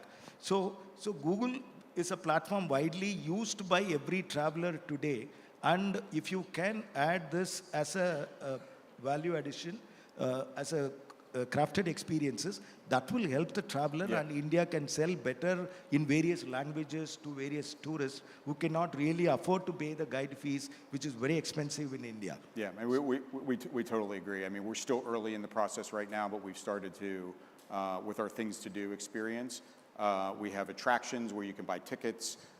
We just launched a tour operator booking module, so tour operators can put their content in there as well, and then experiences, like you're saying, in destinations, because as we were saying, a lot of people go to destinations for the experiences and then find a place to stay, in and around that. So we're really early in that journey, but look for more to come in that, but it makes total sense. Devanshu? So, I have two thoughts for you, but only one's allowed, just one. Sorry? Only one's allowed. Only one's allowed? You can give me two. Go then ahead. I will keep it very tactical in that case, because one is a visionary thought which I'll reserve it for later. One is a tactical one, which probably is a problematic area. Yep. Today we don't have the power to control the review that comes on a particular property. If you look at the other reviewing engines that are there, they allow us to answer. They allow us to submit our piece. Unfortunately, that doesn't appear for Google. Yep. There are organizations, there are small companies, agencies who are using this hack and trying to work for the benefit of other upcoming hotels. Yep. I'm sure in the long run, they will face their own disasters. Right now, I think that's one tactical advice that I have. Yeah, feel free to give the other one. Do you have a big picture one? The visionary one is more on lines of, I'm sure if there are any travel agents in the room, they'll hate me for this, but then considering that there are a lot of data content that is available, I think there is a good coherent need and a vacuum in the market where if somebody wants to be laid out with the complete itinerary, with the complete project right in front of him, mapping all the journeys, whether it's the airline or the railways, I think a part of this was touched, but I still felt there was a vacuum in giving him everything end-to-end on a platter. I think that kind of a product is something which can be worked upon. In bits and pieces, it exists. At least when I have tried to use an offline service, I have still called up somebody. I have still gone on the brand website and tried to study about it. I've gone to see on an aggregator. That wholesome ecosystem is something which is still not prevalent. I think that's something which can come up, and in times to come, these kind of self-DIY kind of packages available for the consumers will help industry move in the bigger, in the better direction. Yeah, that's right. I mean, one thing we do on the back end is if somebody is booking their travel and the confirmation emails are going to their Gmail, we can put it all in one place where they can see that. But we haven't taken the step, as you said, where you're aggregating everything. We typically have it in all kind of bifurcated experiences. It's all rounded out in one experience, but you have to kind of, because we refer off, purchase everything directly from the end suppliers. Considering with the third-party apps anyways being outdated, there are news about it getting outdated very soon. I don't know what Google's vision is right now, but I would still like to believe that it's being used to target the people in a better way. The access is still centralized at Google's end. It's not really come to the publisher. Yep. So that's what I'm hinting at. Great. I'm trying to be very careful so Deepak doesn't feel kisko bula liye. Bring us home. But maybe with AI, visionary cannot be so long visionary now. I think in times to come, very shortly, this kind of disruption, wholesome, what he mentioned, package itinerary creation is really a dream for this industry, right? Anyway, coming to my thought, I think from the hotelier's perspective and considering small and medium-sized independent hotel owners, I would give a suggestion that if Google can do something in terms of the ranking algorithm, right, where the direct official websites can be prioritized somewhere, right? Right now the rankings always goes the OTAs and sponsors take the fronts, right? But I think the official direct websites, if those can get the priorities in terms of the ranking algorithm, I think would be really helpful to the industries. Yeah, that's great. That's great. Well, listen, I think we're out of time, but I want to thank you all for participating, sharing your insights and your expertise, and I really appreciate your candor around some of these key issues that we can hopefully work on over time and improve on together. But thank you all, and please give a big round of applause to our great panelists. Thanks. Thank you. Thank you, Dave. Thank you, panelists there, for the wonderful session. Thank you very much.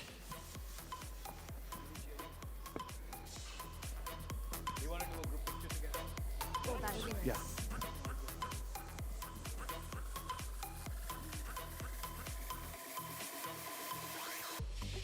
All right, so as we are thanking and wrapping up this session, ladies and gentlemen, I'm sure that there was lots to take away from this entire day that we have spent here. Thank you, gentlemen. Thank you very much. Gentlemen. Thank you, Kanishk. So I have to say, our day has been full of inspiring words and insightful presentations, where we learned 4 key things. 1, how to establish your presence on Google. 2, how to optimize all Google features to engage with your prospect customers. 3, how to leverage all of our free products like Google Business Profile and free booking links. 4th and finally, how to use Google Hotel Ads to drive bookings for your business. With that, I would like to thank all our presenters and listeners and hand it over to Kanishk. Thank you. Thank you very much. So, well, there's much more to learn. So, very quickly, this is what the plan of action is now. We'll be taking a short break for about 25 minutes, fill in our tummies, and get to the breakout sessions. This is how we are doing it. If you see, you've got a blue color lanyard, and that is the connectivity partners. And if you don't have them, it's the technology side of things. You could collect your lanyards from the registration desk that will be required to move to this breakout. This would be in the Royal Ballroom, which is actually right across. You would move there at 4 o'clock. Everybody else, red and white, you will be right here as we continue, which is the hotelier section, which would be in this hall itself. See you at 4 o'clock. But post that, do remember at 5 o'clock, we also have a wonderful networking drinks party, which will be right out there. So do stay with us until that part as well. Isn't that right? One last thing, Kanishk. Do not forget your goodie bags. We have a little something from Google that we'd like to hand over to you before you all leave. Thank you. But that happens at 5 o'clock itself. So you're not supposed to leave right now. See you right at 4 o'clock in the respective breakout rooms of your choice, and both of us will see you there. Take care. Bye-bye. And also just a quick reminder, all those who've taken a headphone, please remember to return it at this point of time at the same place. All these are on rent. We need to give them back. Thank you.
सारा हो रखा है कर दूं बस again yeah 3 2 yeah 3 2 1 action. Hi everyone, I'm Himani from the Google Travel Partnerships team and I have with me Sneha. Sneha, tell me a bit about your company, please. Yeah, hi everyone. My name is Sneha and I'm from mytravelly.com. So mytravelly.com is a travel tech company. We are based on Bangalore and we started on 2019. Our CEO and founder is Mr. Hamlet Roy.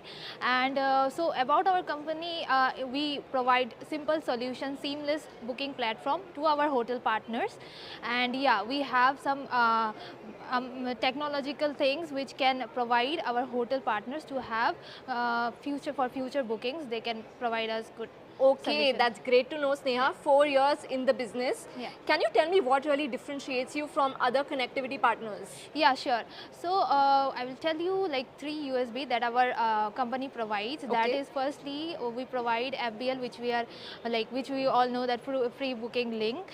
So when hotelier comes to us, we also provide them the booking engine and OTA service, which we are authorized from Google to have both the services. Amazing. And also how we are different is that in our platform, the hotelier does not have to wait more than 15 days or 20 days. It's a same day they will get the payment. It is the payment mode is in automation. Alright, that's yeah. quite cool, Sneha. Same day delivery, same day payments. Yeah, correct. You mentioned FBL as one of your differentiators. Can you please tell me what is FBL actually and why is it useful for hoteliers? Yeah, so FBL, provides simple solution to our hotel partners or to our travelers. So Okay. through FBL, the traveler doesn't have to navigate like.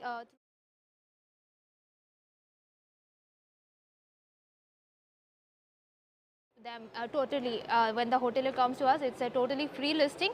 So we, along with all the services, FBL is also promoted. Amazing. Now, last but not the least, how can hotels get connected to FBL through you? Yeah, sure. So we have a dedicated team and it is 24/7. So whenever the hoteliers comes to us or any travel partner comes to us, so firstly we provide them a simple solution, and after that FBL promotion and everything is been taken care by through our team. So the hotel partners, the property can go live within 24 hours. Please, ladies and gentlemen.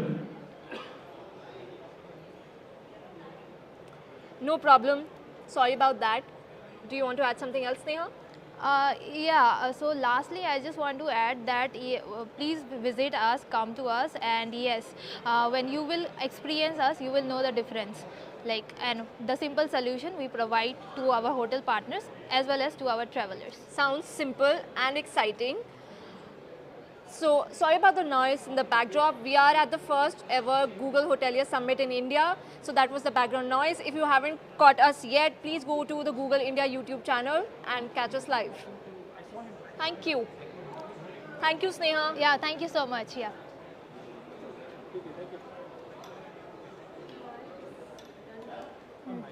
Yeah. आपका भी है next क्या? Next year. Google official क्योंकि हमारा recording खराब हो गया होगा, रिकॉर्डिंग भी तो चाहिए हमें।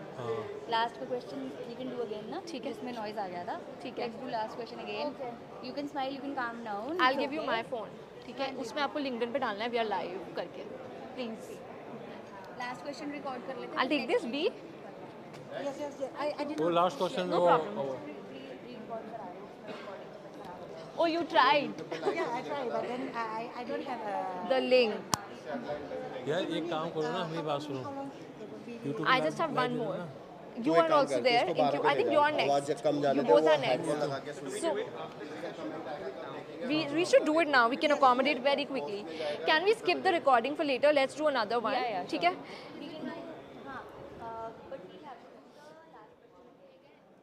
Check, you want to check? वो बाद में करेंगे. Check, you want to check? Where is the link? ठीक है, मैं ऐसे बोल दूँ, आप स्ट्रीम वो कर देना, लाइव स्ट्रीम ऑन जब मैं बोलती हूँ। तुम जो भी बोलो ना, यहीं से बोलो कि लाइव जा रहा है, ठीक है? और तुम अगर देखना हो अपने Yes, we are doing them together, right? Because he will go to another room, which is like with the director. We'll do it very quickly. Can yeah. Just a few minutes. Yeah. Where's Check, the you want to link check? यार? ये मेरे आप Check, ढूंढ के check, डाल दो एक check. बारी. Do you want to check? Check. जो लिंक है ना, आप कहाँ है इसका लिंक? जहाँ लाइव स्ट्रीम हो रहा है. हाँ. और जो ये दुकानें लगी हुई हैं ये जो 9 दुकानें लगी हुई हैं 5 इधर 4 इधर उसका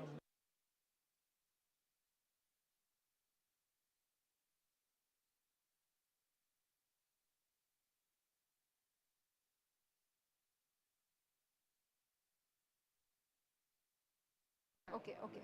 I just want to share it here. Houses is इनके पास ऑडियो का रहता है Bro, is this getting? हम लोग अपने माइक यूज कर रहे हैं जो Yes, हमारा where is मिक्सर है this ना coming उसके अंदर from? ऑडियो मिक्सर नहीं है HDMI जो जा रहा है ना Is this ऑडियो the साथ audio में जा that's रहा है ना live? तो जब तो ऑडियो देगा वो ऑडियो ठीक जा रही है Oh my God, they should tell me, right? अब तू देख ले अपने हिसाब से ओ ब्रो जैसे ही इंटरव्यू खत्म होना सबसे पहले ये चार्जिंग पे लगाना ये सब देख 2 नंबर माइक की बैटरी समझ ले अभी है खत्म होने वाली है हम लगा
ठीक है. आप फोन में लिख जाओगी और सर बोल रहे हैं समझ तो वो गए.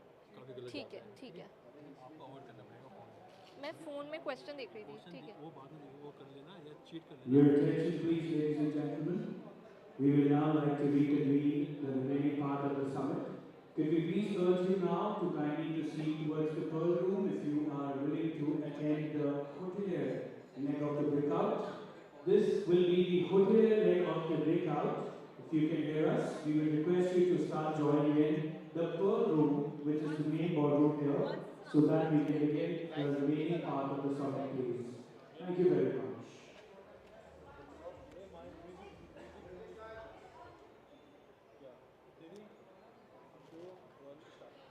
Welcome back to the Google Hotelier Summit.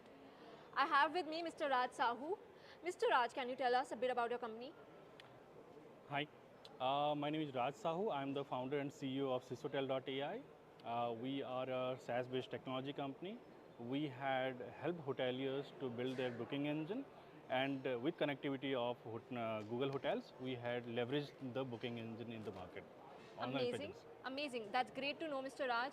I would love to know what differentiators your business has to offer to hoteliers.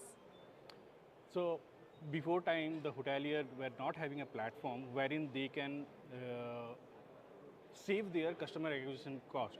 Like for every 1 lakh revenue, yes, they have to spend 20 to 30% of customer acquisition cost. That is a third party. Okay. So when Google Hotelier had came into the market, so this had helped them yes, to decrease their customer acquisition cost, all right, which is about the negligible thought. If I tell you, it will hardly by 20 to 25%, okay, and which is a very big advantage for the hoteliers. Amazing. And this is how Google Hoteliers had helped the hoteliers to optimize their bottom line. Actually. That's great to know. Negligible costs. Can you tell me a bit about free booking links as well, and why should hotels use it? So free booking links is one of the wonderful links which Google Hotel had helped. Like beforely, there were third party those who are associated with Google, and they used to sell the hoteliers as a brand. Got it. Now, hotelier have that advantage, selling his own brand through Google Hotels to the platform, online platform, wherein he is getting a great reputation, he is getting a branding presence, Amazing. and lot many digital presence he is getting. Amazing, amazing. That's great to know. Thank you so much, Mr. Raj Sahu. Anything that you want to say at the end about your company and why people should associate with you to use Google Hotelier products? So we are a end-to-end company, SaaS-based technology company for specifically hotel industry, wherein we are also connected with Google Hotels, wherein we are helping hoteliers to decrease their customer acquisition cost for about 20 to 30%. Why are we different than others?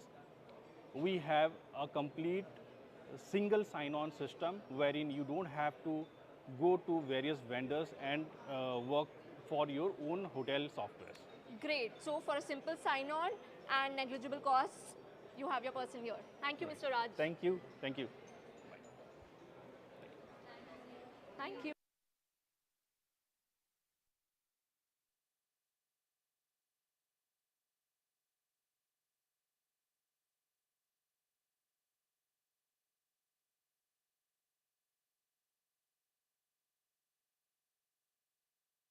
Time, but we still request everyone who is outside to also please step in. We would like to restart the hotelier leg of the breakout. So everybody here, just to ensure, this is the hotelier breakout, and all the technology or connectivity partners, for you, the breakout, or people with the blue lanyards, the actual breakout is the ballroom, which is actually across the lobby. Okay, once you get out on the left-hand side. So for you, I think you're in the blue, you're for the technology connectivity partners. Yeah, so once you get out of the hall, take a right and then the left, and you will be able to figure out. Yeah? Yes, I think you can do it.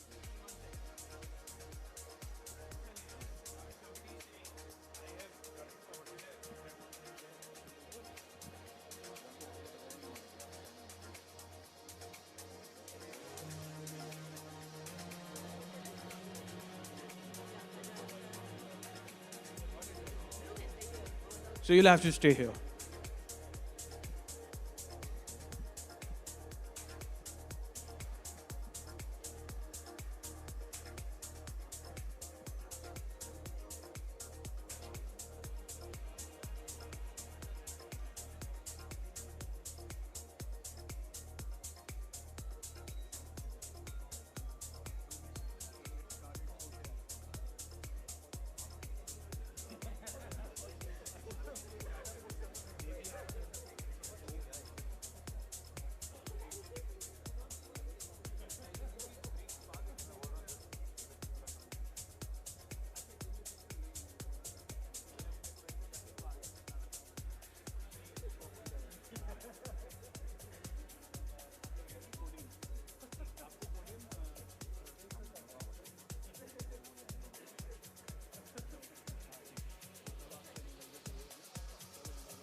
Thank you. Thank you very much for joining us in.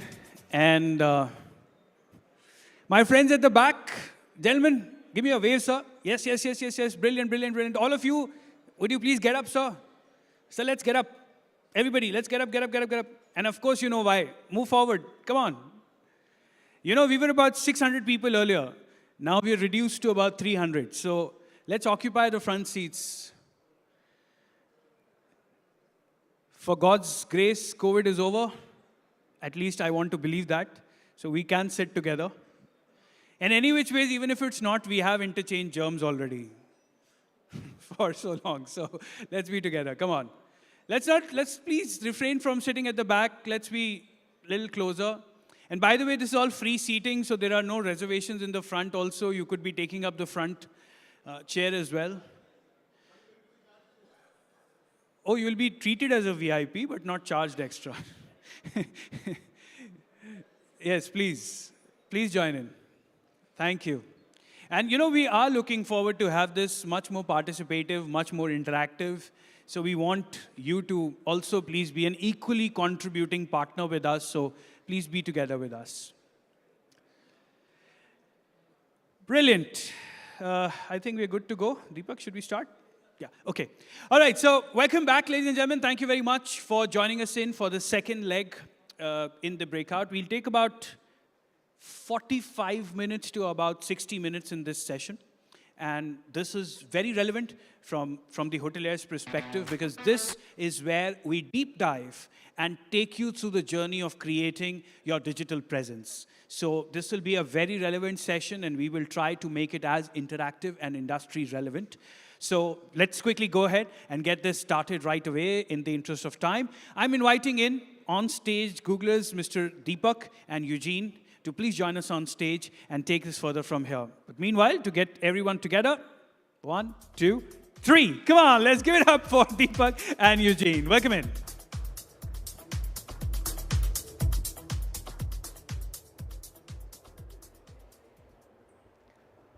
Hello everyone, hope you're having a wonderful time at the summit. It's wonderful to see you all gathered here today and joining us for our Google Hotelier Summit, the very first one in India.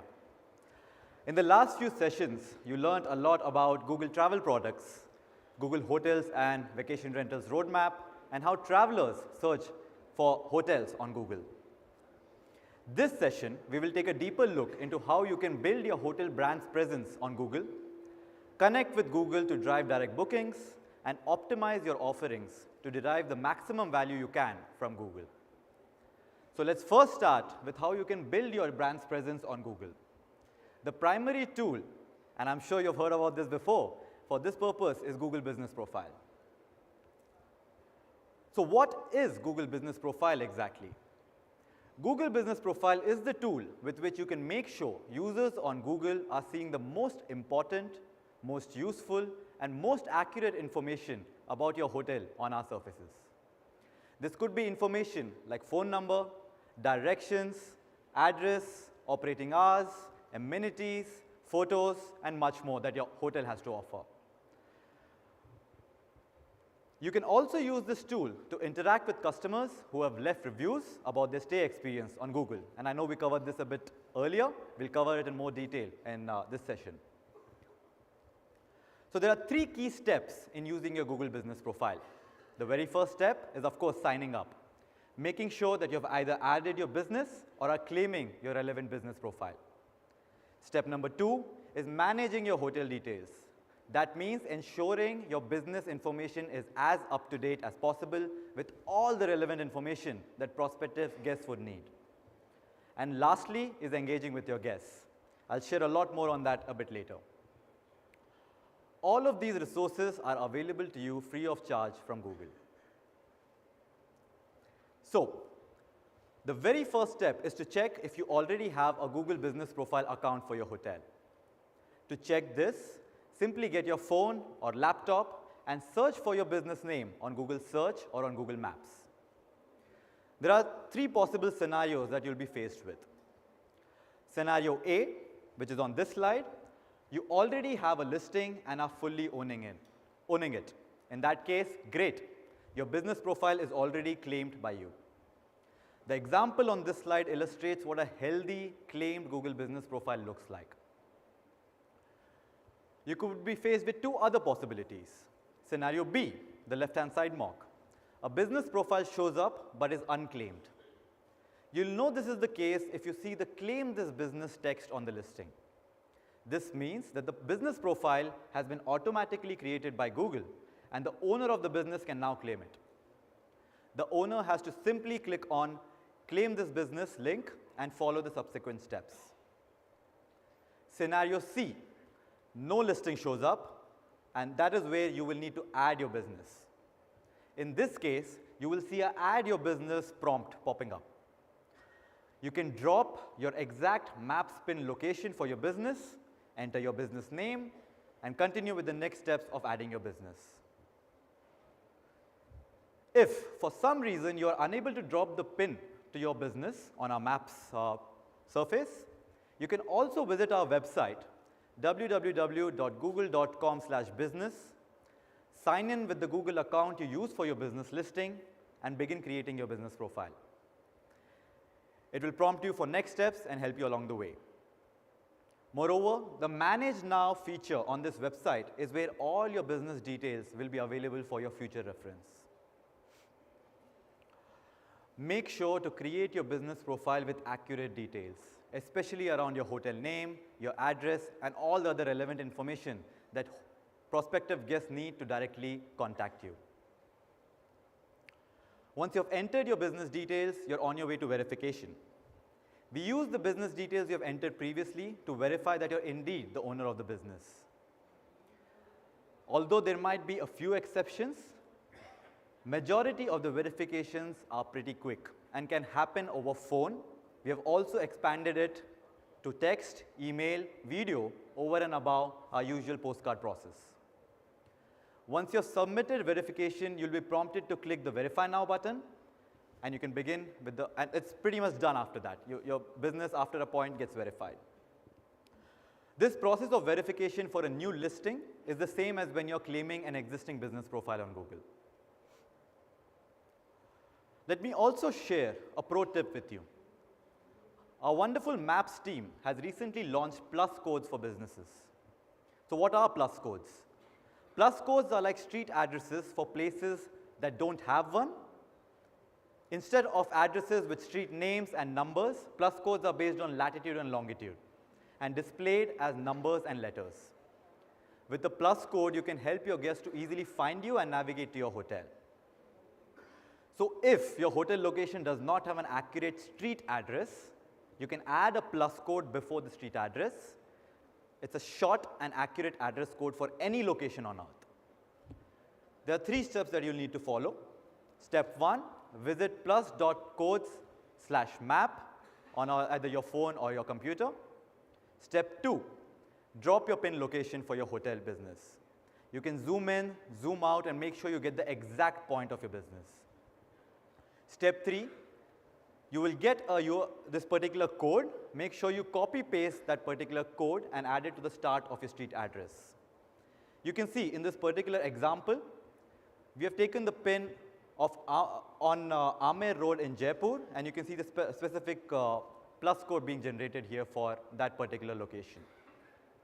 Besides using this, of course, for your Google business profile, you can also share this address with your wider audience or your guests, and they can easily navigate to your hotel by putting the address on maps. Now, once you've verified your business profile, you can specify, of course, your business hours, your website link, phone numbers, and all the other amenities and attributes that your wonderful hotel has to offer. This may sound redundant, but do make sure your business information is updated. If you rushed through this part, either while creating your profile or while claiming your profile, please ensure you go back and verify everything, because these are some of the most important bits of information that guests look for on Google. And it's easy to make mistakes, but if you accidentally listed your business as a restaurant instead of a hotel, it won't help guests on Google find you. To reiterate, especially important are ways for a guest to contact your hotel directly. That is, ensure your phone number is updated, your website link is correctly updated, and so is your address. These are all free ways in which Google directly connects potential guests to your business, so make sure you take complete advantage of that. Be also sure to add photos of your property. Guests are much more likely to visit a business that has accurate photos. We know this is even more true for hotels than any other type of business. Don't restrict your photos to only the facade or the lobby area or just a few room types. Make sure you share photos around all the different room types that you have to offer, all the various amenities that your hotel has to offer, be it gym, be it the pool, so that prospective guests get a good sense of everything that your wonderful hotel has to offer again. Adding your logo and your cover photo will also help build your brand identity and capture the attention of prospective customers. Another thing that I want to make sure we cover is Google Business Profile for business listings within a hotel. Many hotels have a separate restaurant, a spa, or another type of storefront inside. Businesses like these are eligible to have their own business profile, separate from the hotel, but note that these should be places that people can visit without having to be a guest at the hotel. You can work with the Google Business Profile support team to ensure this is set up properly, or reach out to your hotel technology provider who can probably contact Google directly and help you with the entire process. Once that is done, it's time to engage with your guests. One of the most important things for guest engagement is reviews. Guests trust reviews to give an authentic view into your business. People want to know what others think and their feedback of their stay at your hotel. Responding to these reviews as the hotel owner can also help build brand trust and loyalty. The reality is that not all reviews are positive. My suggestion is don't panic when you receive a negative review. First, evaluate the situation and look into the guest experience. Respond to the review by letting them know that this won't happen again and you appreciate their feedback and their business. If you find that a review is truly inappropriate or violates Google policy, make sure you flag it to us. The other side of reviews is soliciting them from guests. This is a great way to capture honest thoughts and feedback from your guests and then have them appear directly on your Google Business Profile. Like I mentioned earlier, this helps build brand loyalty and makes guests feel like they've been heard. And when you earn that great review, we have tools to let your guests share them. Make sure to encourage your guests to share their reviews on Google so you can get future and furthermore prospective customers who read their reviews and come to your hotel. Lastly, another important and very useful feature of Google Business Profile is the Insights page. This page helps you understand how your guests find you, how they interact with your profile, and where they come from. There's a treasure trove of data in there. Ensure you take advantage of that so that it helps you plan your business better and helps you grow your business better as well.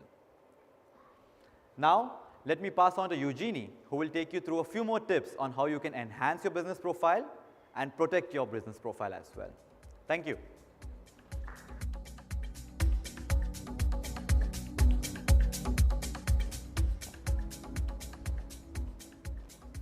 Thank you, Deepak.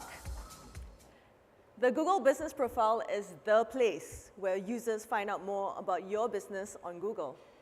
After making sure that you have a healthy business profile and that your basic contact information is available, you can also take the additional step to enhance your business profile to ensure that travelers have all the right information about your business, such as updating your business hours, communicating temporary closures, especially if you're renovating, managing your amenities, and surfacing what matters. What does your business represent and what is important to your user?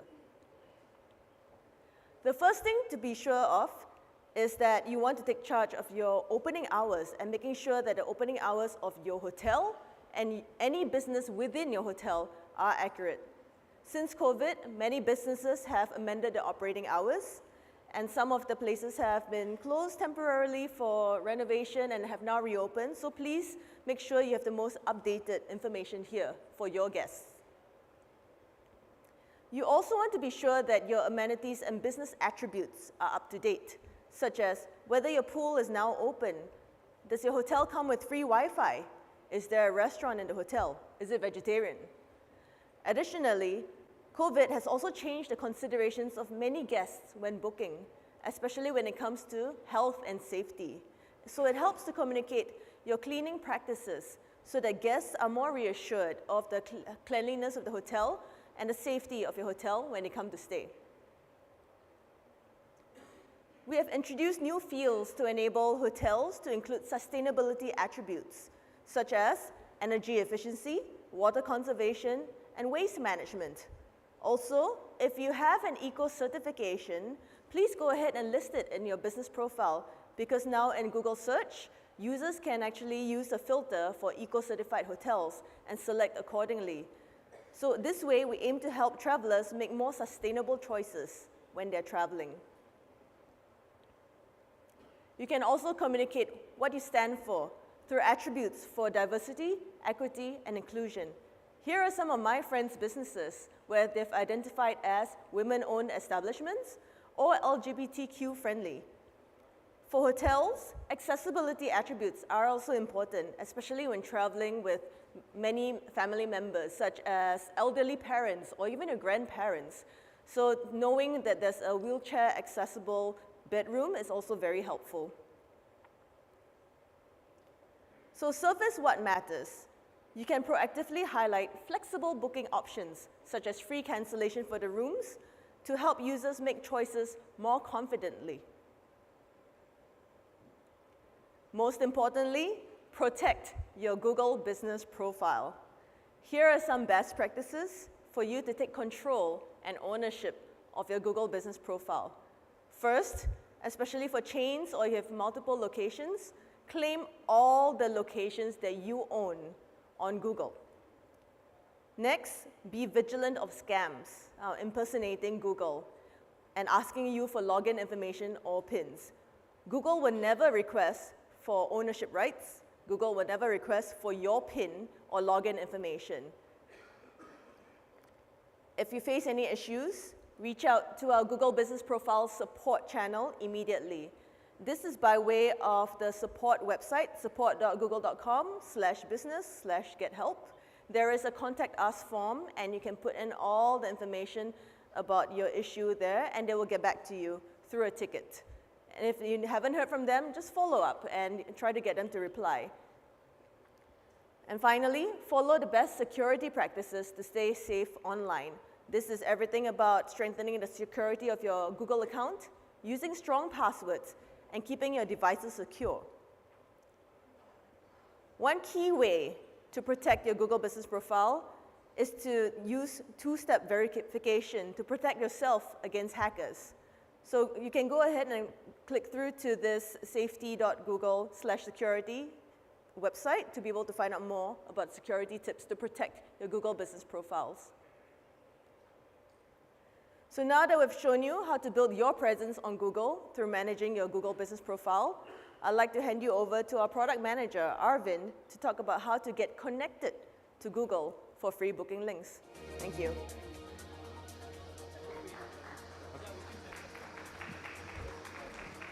Thank you, Eugene. Thank you very much. So, before we get Arvind here, we will need some time to set this up and make some connections for everybody looking that side. We are just getting the podium upar. Okay, so there's nothing much happening that side. But once again, I need a volunteer. Anyone? Brilliant. Say yes and come. Please, sir. What's your name, sir? I'm Karthik. Karthik, could we be on the stage? It'll be a little better. Everybody can see us. So while we're getting this ready, we thought we'll have some unconferencing. Let's have some fun together. So once again, we want to give everyone an opportunity to connect with somebody else. Because right after this, trust me, it is the networking part of things. And at times, you don't know who to talk to. At least you'll have the first 3-4 people to talk to. So, okay, we want to do this fun way. Okay, everybody. Are we ready? Yes, no? We have some fun together. I know we are set, but Arvind, you could also be doing your setup. We'll give you that time. Yeah, you can come here. You can come here and put your thing in. Okay, so if we can do something really fun, I want all of us to find one partner. If you'll keep looking at us, you'll not find one. You have to look to your left, right, piche, aage, somewhere, okay? Once you've found a partner, this is what I want you to do. This is what we want to do. We want you to raise your right finger, one index finger, right? Everybody, come on, let's do this. And the other one is a palm. Left hand is a palm. Now reverse the finger. Turn to your partner. Now you understood what to do. On the count of 3, you catch his finger and I will catch yours. Okay? On the count of 3, that's it, as simple as that. 1, 2, 3. Okay, let's do it one more time. One more time. 1, 2, 3. I got you twice. He has practiced a lot yesterday. Thank you. Thank you very much. All right, on a serious note, it's time to get some connections on, my friends. How could you be connecting to Google and be with us? Let's do this together with Arvind. Over to you. Thank you very much. Thank you, everyone, and it's good to see you all, and welcome. So Deepak and Eugenie talked about how to get connected on Google Business Profiles, how to get active, and how to create your online presence. I'm going to continue that and talk about specifically how to get connected on Google with your free booking links that we talked about earlier. So as a summary, you all probably know this very well, but just to be really clear, in most cases, if not all, direct bookings are the best channel for hotel owners. I don't need to tell you that. You all probably know that very well. But some of the things that you get by direct bookings are direct access to the customer.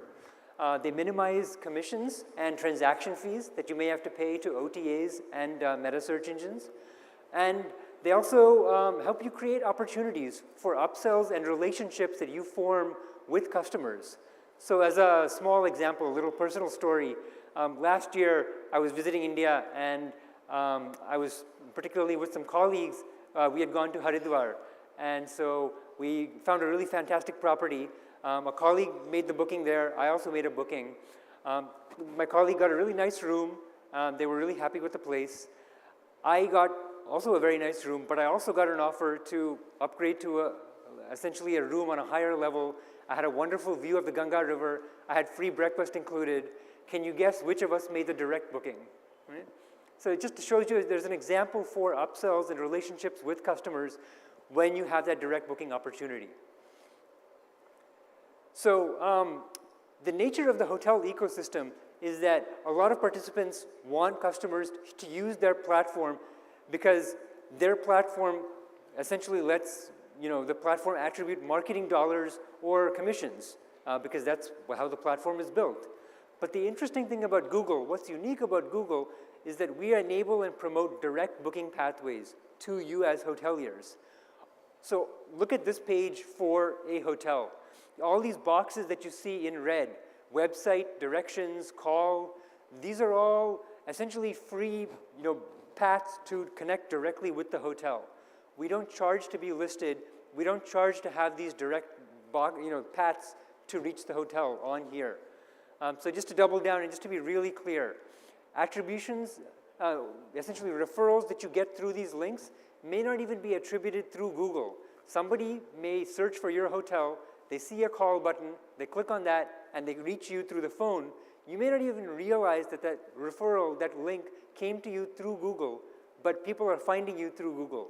So this just speaks to the importance of building and maintaining a business profile, and then also making sure that your information is up to date on business profiles so that people can reach you. So looking further down that same page, now Eugenie talked about this earlier, but let's dive into a little more detail here. Further on that page, below those website call and directions links, here's where you see the booking module. And so here's where we show prices. And frankly, a lot of people are interested in prices because that's such an important part of the hotel booking experience. Now what you see here is a set of dates, occupancy, and essentially other details about like the kind of itinerary the user is looking for. So of course, not surprisingly, this section of the page gets a lot of attention. And people that come to this section of the page essentially represent much more qualified leads. Users that click on these links are much more likely to actually book with you because they're clicking on a specific price and they're indicating strong intent to book. In this screenshot that you see here, you see mostly ads. This is the sponsored tab that you see at the top. But further down in that same page, you see all options. And these all options, like Eugenie mentioned in the first section, in the first part of the day, this is where we have free booking links. So remember, free in this context means Google does not charge you for clicks on these prices down here. It's the same as a user clicking on the website button or on the phone number. They're going to your direct website to make a booking with you.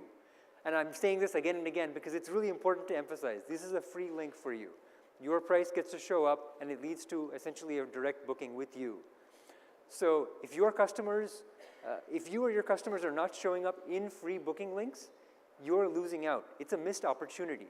You're not tapping into a valuable set of clicks if you don't appear within that red box there. It gets better. If you're the supplier, so if you're providing official pricing for the hotel, as you are as the hotelier, that means you're powering hotels with their own website. You get the special official site badge that we also talked about earlier. Official site, this is something that users notice. The reason we've called out this badge prominently is because users are looking for this, they care about this, and it's meaningful. And so when users, essentially they seek that information out, it's a magnet for clicks. We call out only the official site gets to appear only by supplier-provided prices. And so it stands out really strongly. Our explanation here is that users want to book direct, and we're helping them book direct by calling out these prices. But remember, we're showing prices in the booking module here. This is not like the website button or the call button. And so what's really critical here is the more coverage that you offer with your prices, the more frequently you can appear. So what do I mean by that? What I mean is, what you see here in this example, this is an itinerary for 3 days and 2 occupancy, double occupancy. This is a fairly standard type of request. If users don't come and specify any additional details, we'll drop them into a default set of dates and a default occupancy. And that's good. If you give us prices for that default scenario, your prices will show up. So in this example here, the Lemon Tree Hotel is showing their official website link at the bottom. Perfect. Free booking link leads to a direct booking, and ideally like a free click.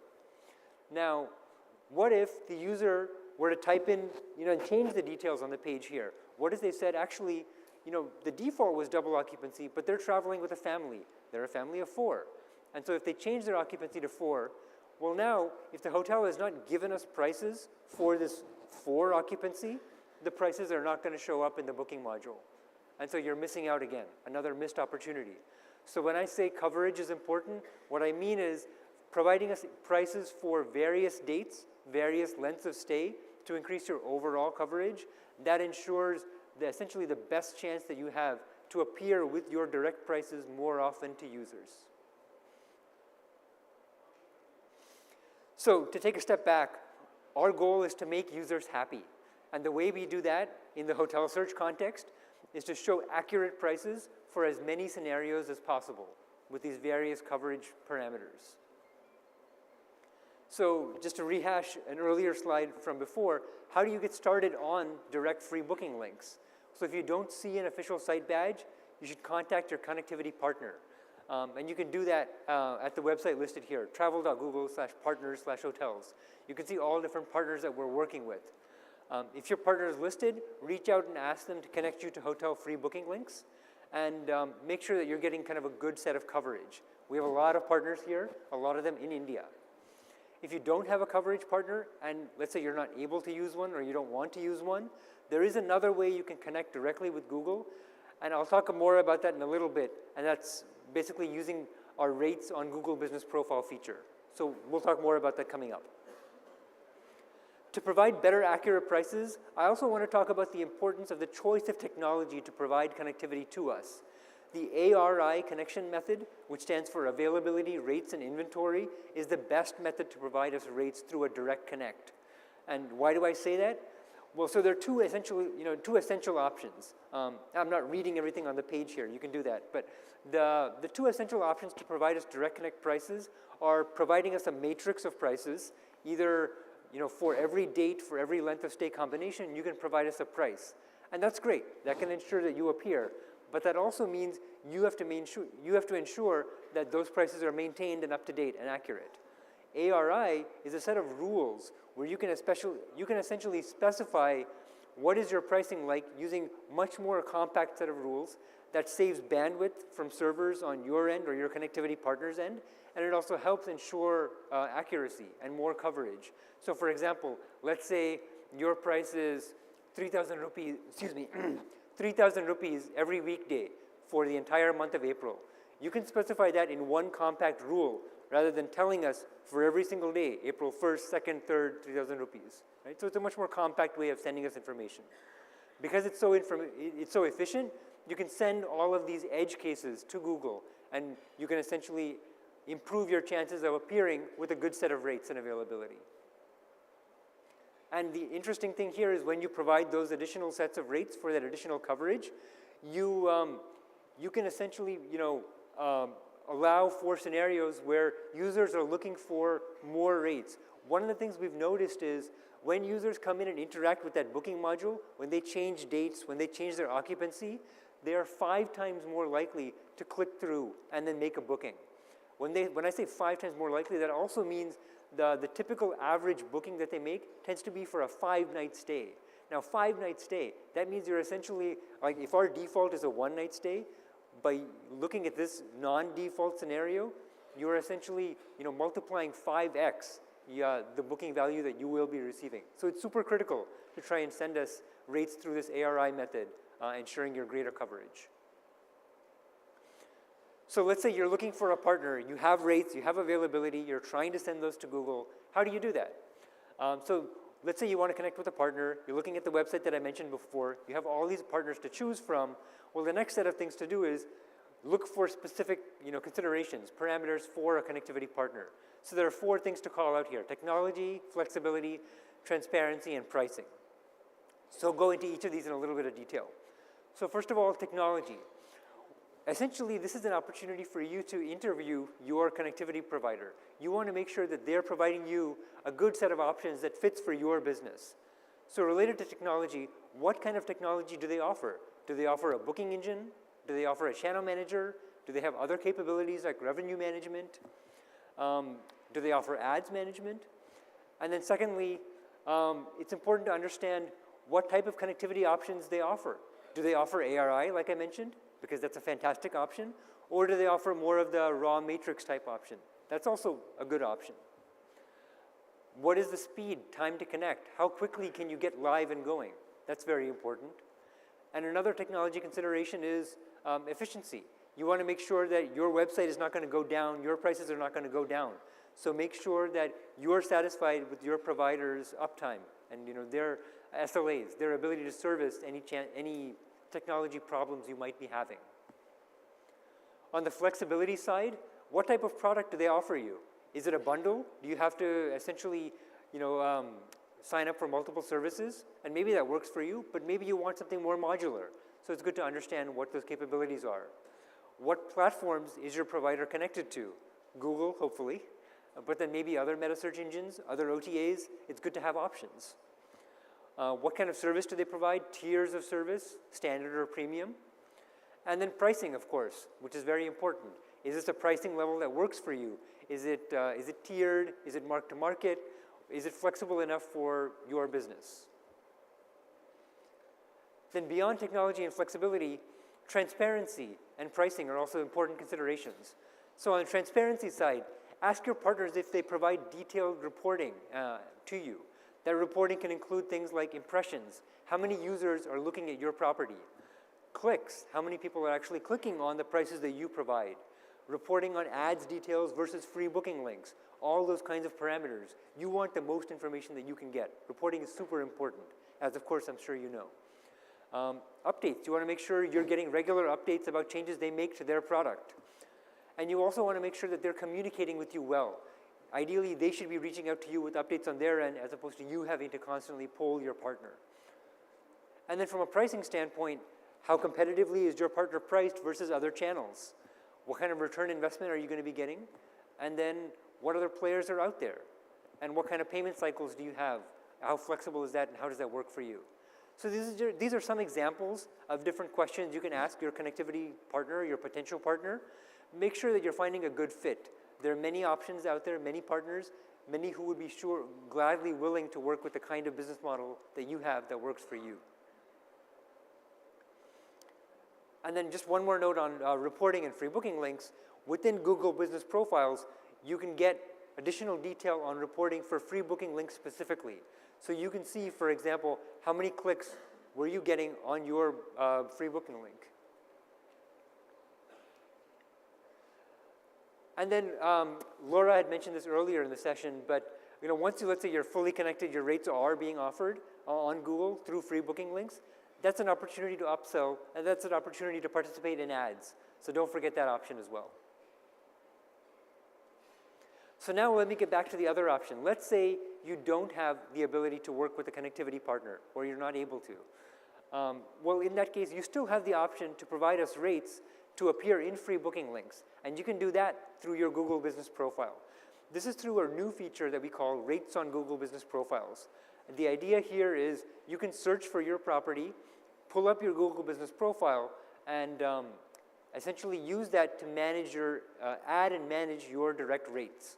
Now, it does require a little bit more effort because you have to manually upload and enter your rates. But by doing that, you can use a user interface tool. You don't need to have anything more sophisticated on your end. Once you enter and manage those rates will appear in the same way that I showed earlier, those free booking links with the coveted official site badge. So now to give a little more information on this and give you a sense of how this looks and feels, I'm going to give you a demo.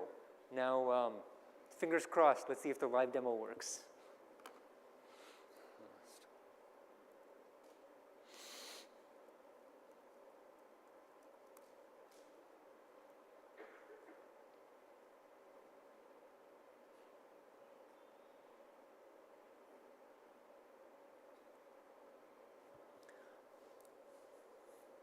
Good? Thank you.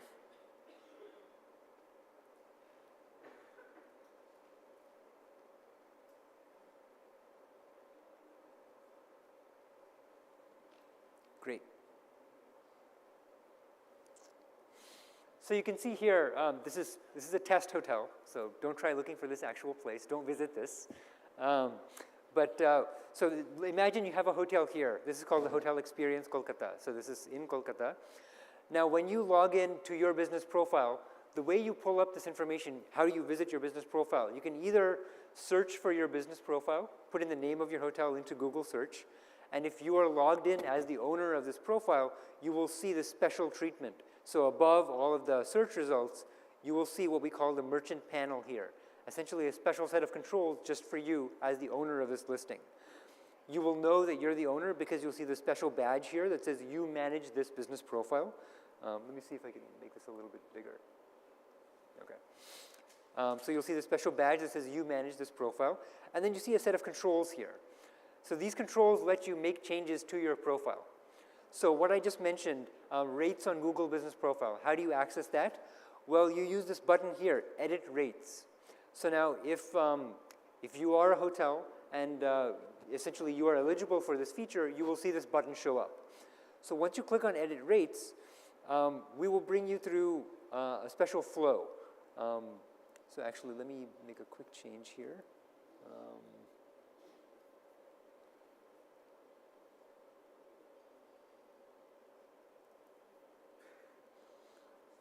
This is the exciting part of live demos.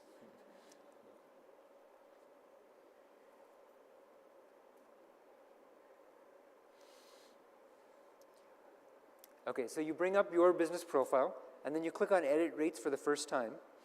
And you're welcomed with a splash screen. So this is essentially what we call our onboarding flow.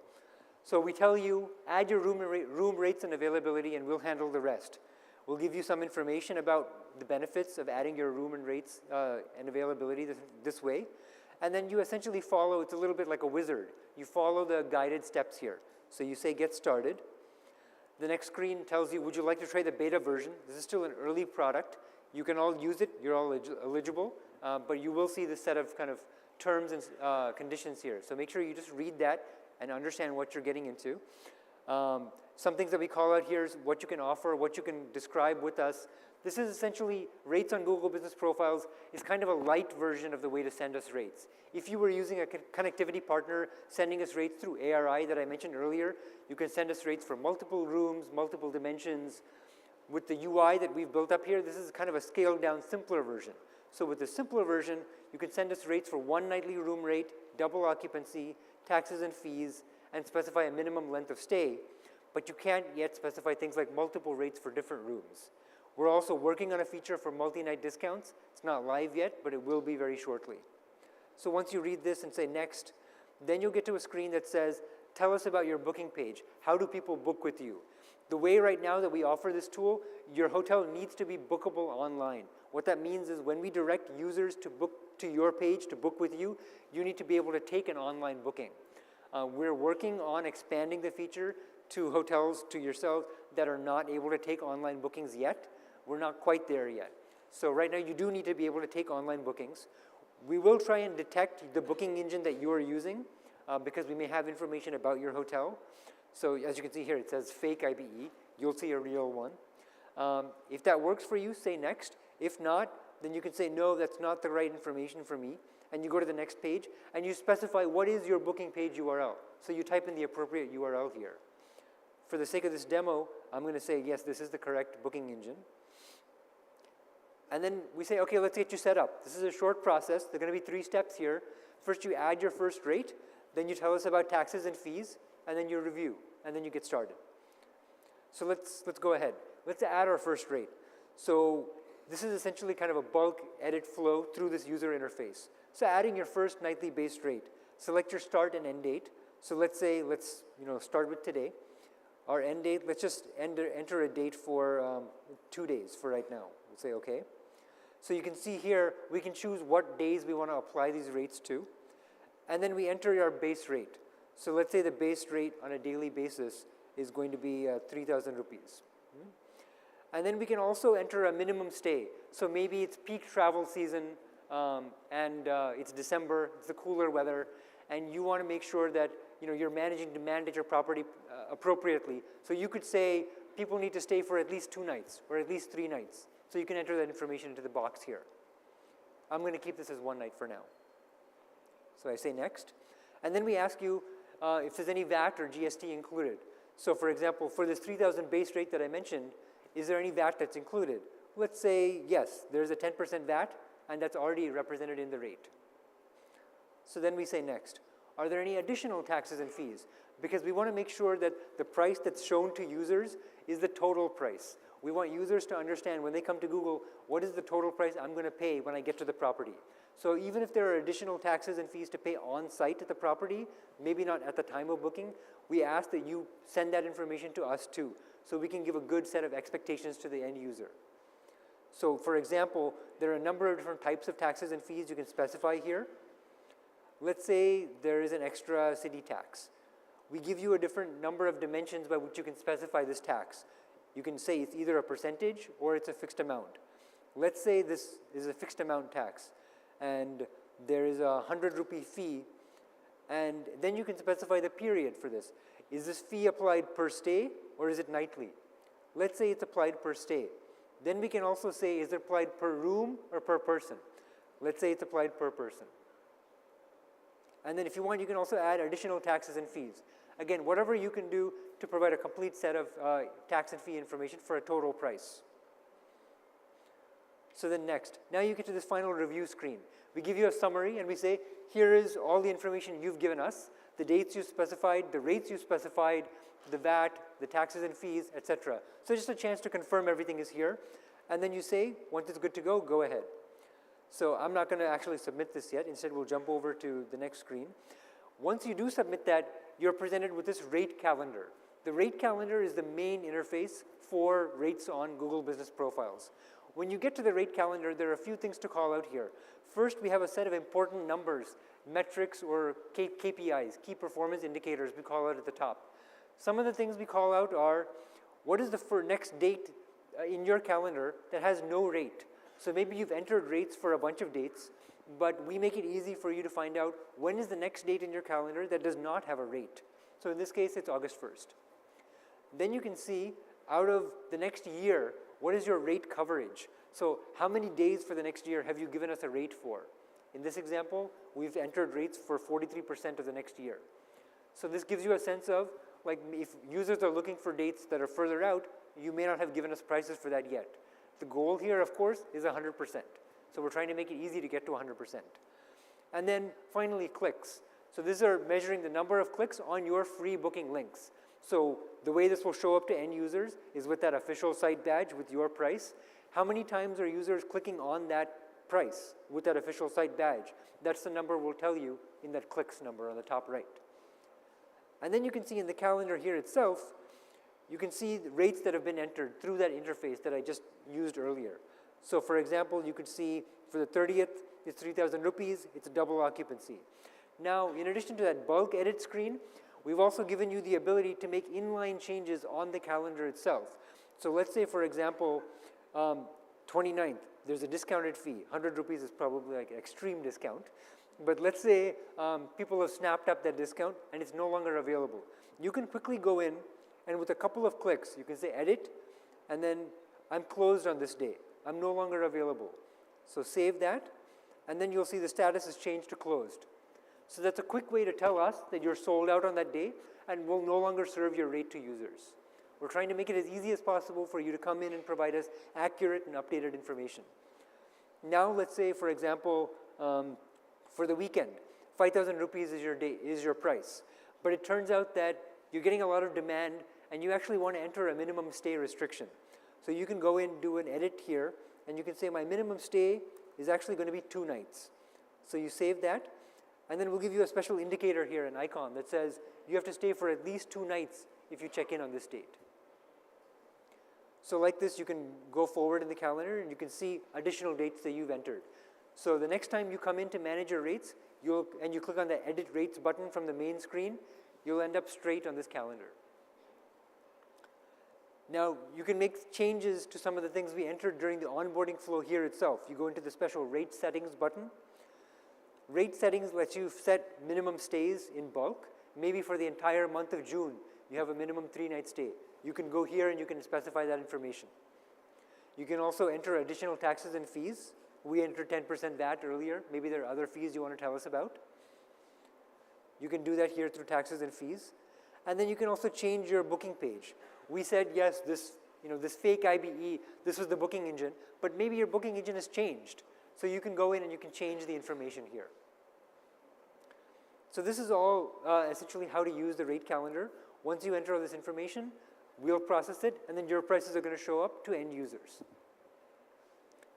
So again, this is the main interface for your merchant panel, how you interact with your Google business profile, and how you add rates here. A couple of quick things I also just wanted to mention. Eugenie and Deepak talked earlier about how you can add information into your business profile. You can see here there are clear buttons, clear actions and entry points for you to enter this information. So for instance, updating your amenities and your attributes. To do that, you click on this Hotel Details button. For example, you click on Hotel Details, and you get this interface where you can enter all kinds of information. Sustainability practices at your property, internet details about your property. So I encourage you to look here and make sure all the information is accurate and complete. The more information you tell us here, the more we can tell users, and the more likely they are to actually find you and book with you. Another quick thing I wanted to mention, there is a messages and chat feature. Users that find your hotel may want to reach out to you directly to ask you questions. So you can enable a chat feature. So it's not going to be turned on by default. The first time you come into messages here, you're going to get a prompt that says turn on chat. So you can turn it on. Once you do turn on chat, what you'll get is an experience that looks a lot like a messaging client, like you'd see for any other application. So you'll get this feature that says, now you can respond to customers who message your hotel directly on Google. So if someone sends you a message, they find your listing on Google, they can send you a message and ask you a question like, do you offer any special discounts? Or what is the breakfast like? Do you cater to vegans, vegetarians, for example, right? They'll ask you a question, you'll get a message here, and then you can type in the question, you can type in the response. Another quick thing, I know I'm running just about out of time, but I'm trying to give you as much information as I can. Right? The last quick thing I wanted to mention is you can add updates about your property. So this is a great way to promote things that are going on at your property that you can't easily tell, or you can't easily tell us in a more structured way. So for example, you can add updates to tell us things like posting updates. For example, let's say come enjoy the great new breakfast buffet, right? So this is a way for you to kind of almost promote something going on at your property. So once you come in and add this update and you post this, then we'll say, great, update posted. And so the way it'll appear is Now for this hotel, you'll see the update. Users that come and look at your hotel will now say, oh, come enjoy the great breakfast buffet. So this is a way for you to share information with Google that is very timely and relevant for your property. Maybe there is construction going on, or maybe you've added a new spa or a new pool or some new facility. This is a way for you to share that information directly, and users that look for you on Google and find you can get this information about you in a way that you control in your voice. So that's all I have today for you. Thank you very much for your time, and we hope that you come in and activate your Google Business Profile. Thank you. Thank you, Arvind. Thank you very much. So we were saving the best for the last. For the questions, we exactly have, after this, the networking section, and that is where Arvind will be there, and you can ask the question personally, sir, okay? So with this, ladies and gentlemen, that's all that we had for you here at the Hotelier Summit 2023. We are sure that there was much to take away from this session, but there is, of course, something that we want to take away, and through this link, okay, there we go. Through this link, we want you to take about 10 seconds right now to scan the link and give us a feedback. It is extremely important for us. You see, as you do understand, this is the first time that this kind of a summit is happening, and it is very, very relevant for us to get your valuable feedback, telling us how you felt about this, what could we do to improve this further, of course, and get this going from here. Okay, so while you're on to this, ladies and gentlemen, this is all that we had for you here at the live audience and of our offline audience. Thank you very much for joining us in. But those of you who are here, we'd now like to invite you to join us right outside for the networking drinks. And of course, Google team would be there if you have any questions. Please feel free to connect with us and answer that. Meanwhile, there is also a swoosh bag, a goodie bag that's lined up for you at the registration desk. Whenever on your way out, please do remember to collect that as well. Until next time, thank you very much for joining us, and take care. Give yourselves a big round of applause to sitting through this whole session. Thank you very much. So until next time, we'll see you. Take care. Do join us for some networking drinks outside. Take care. Bye-bye. And also, if you've taken headphones for this section, please remember to deposit back your headphones at the same section as well. Thank you.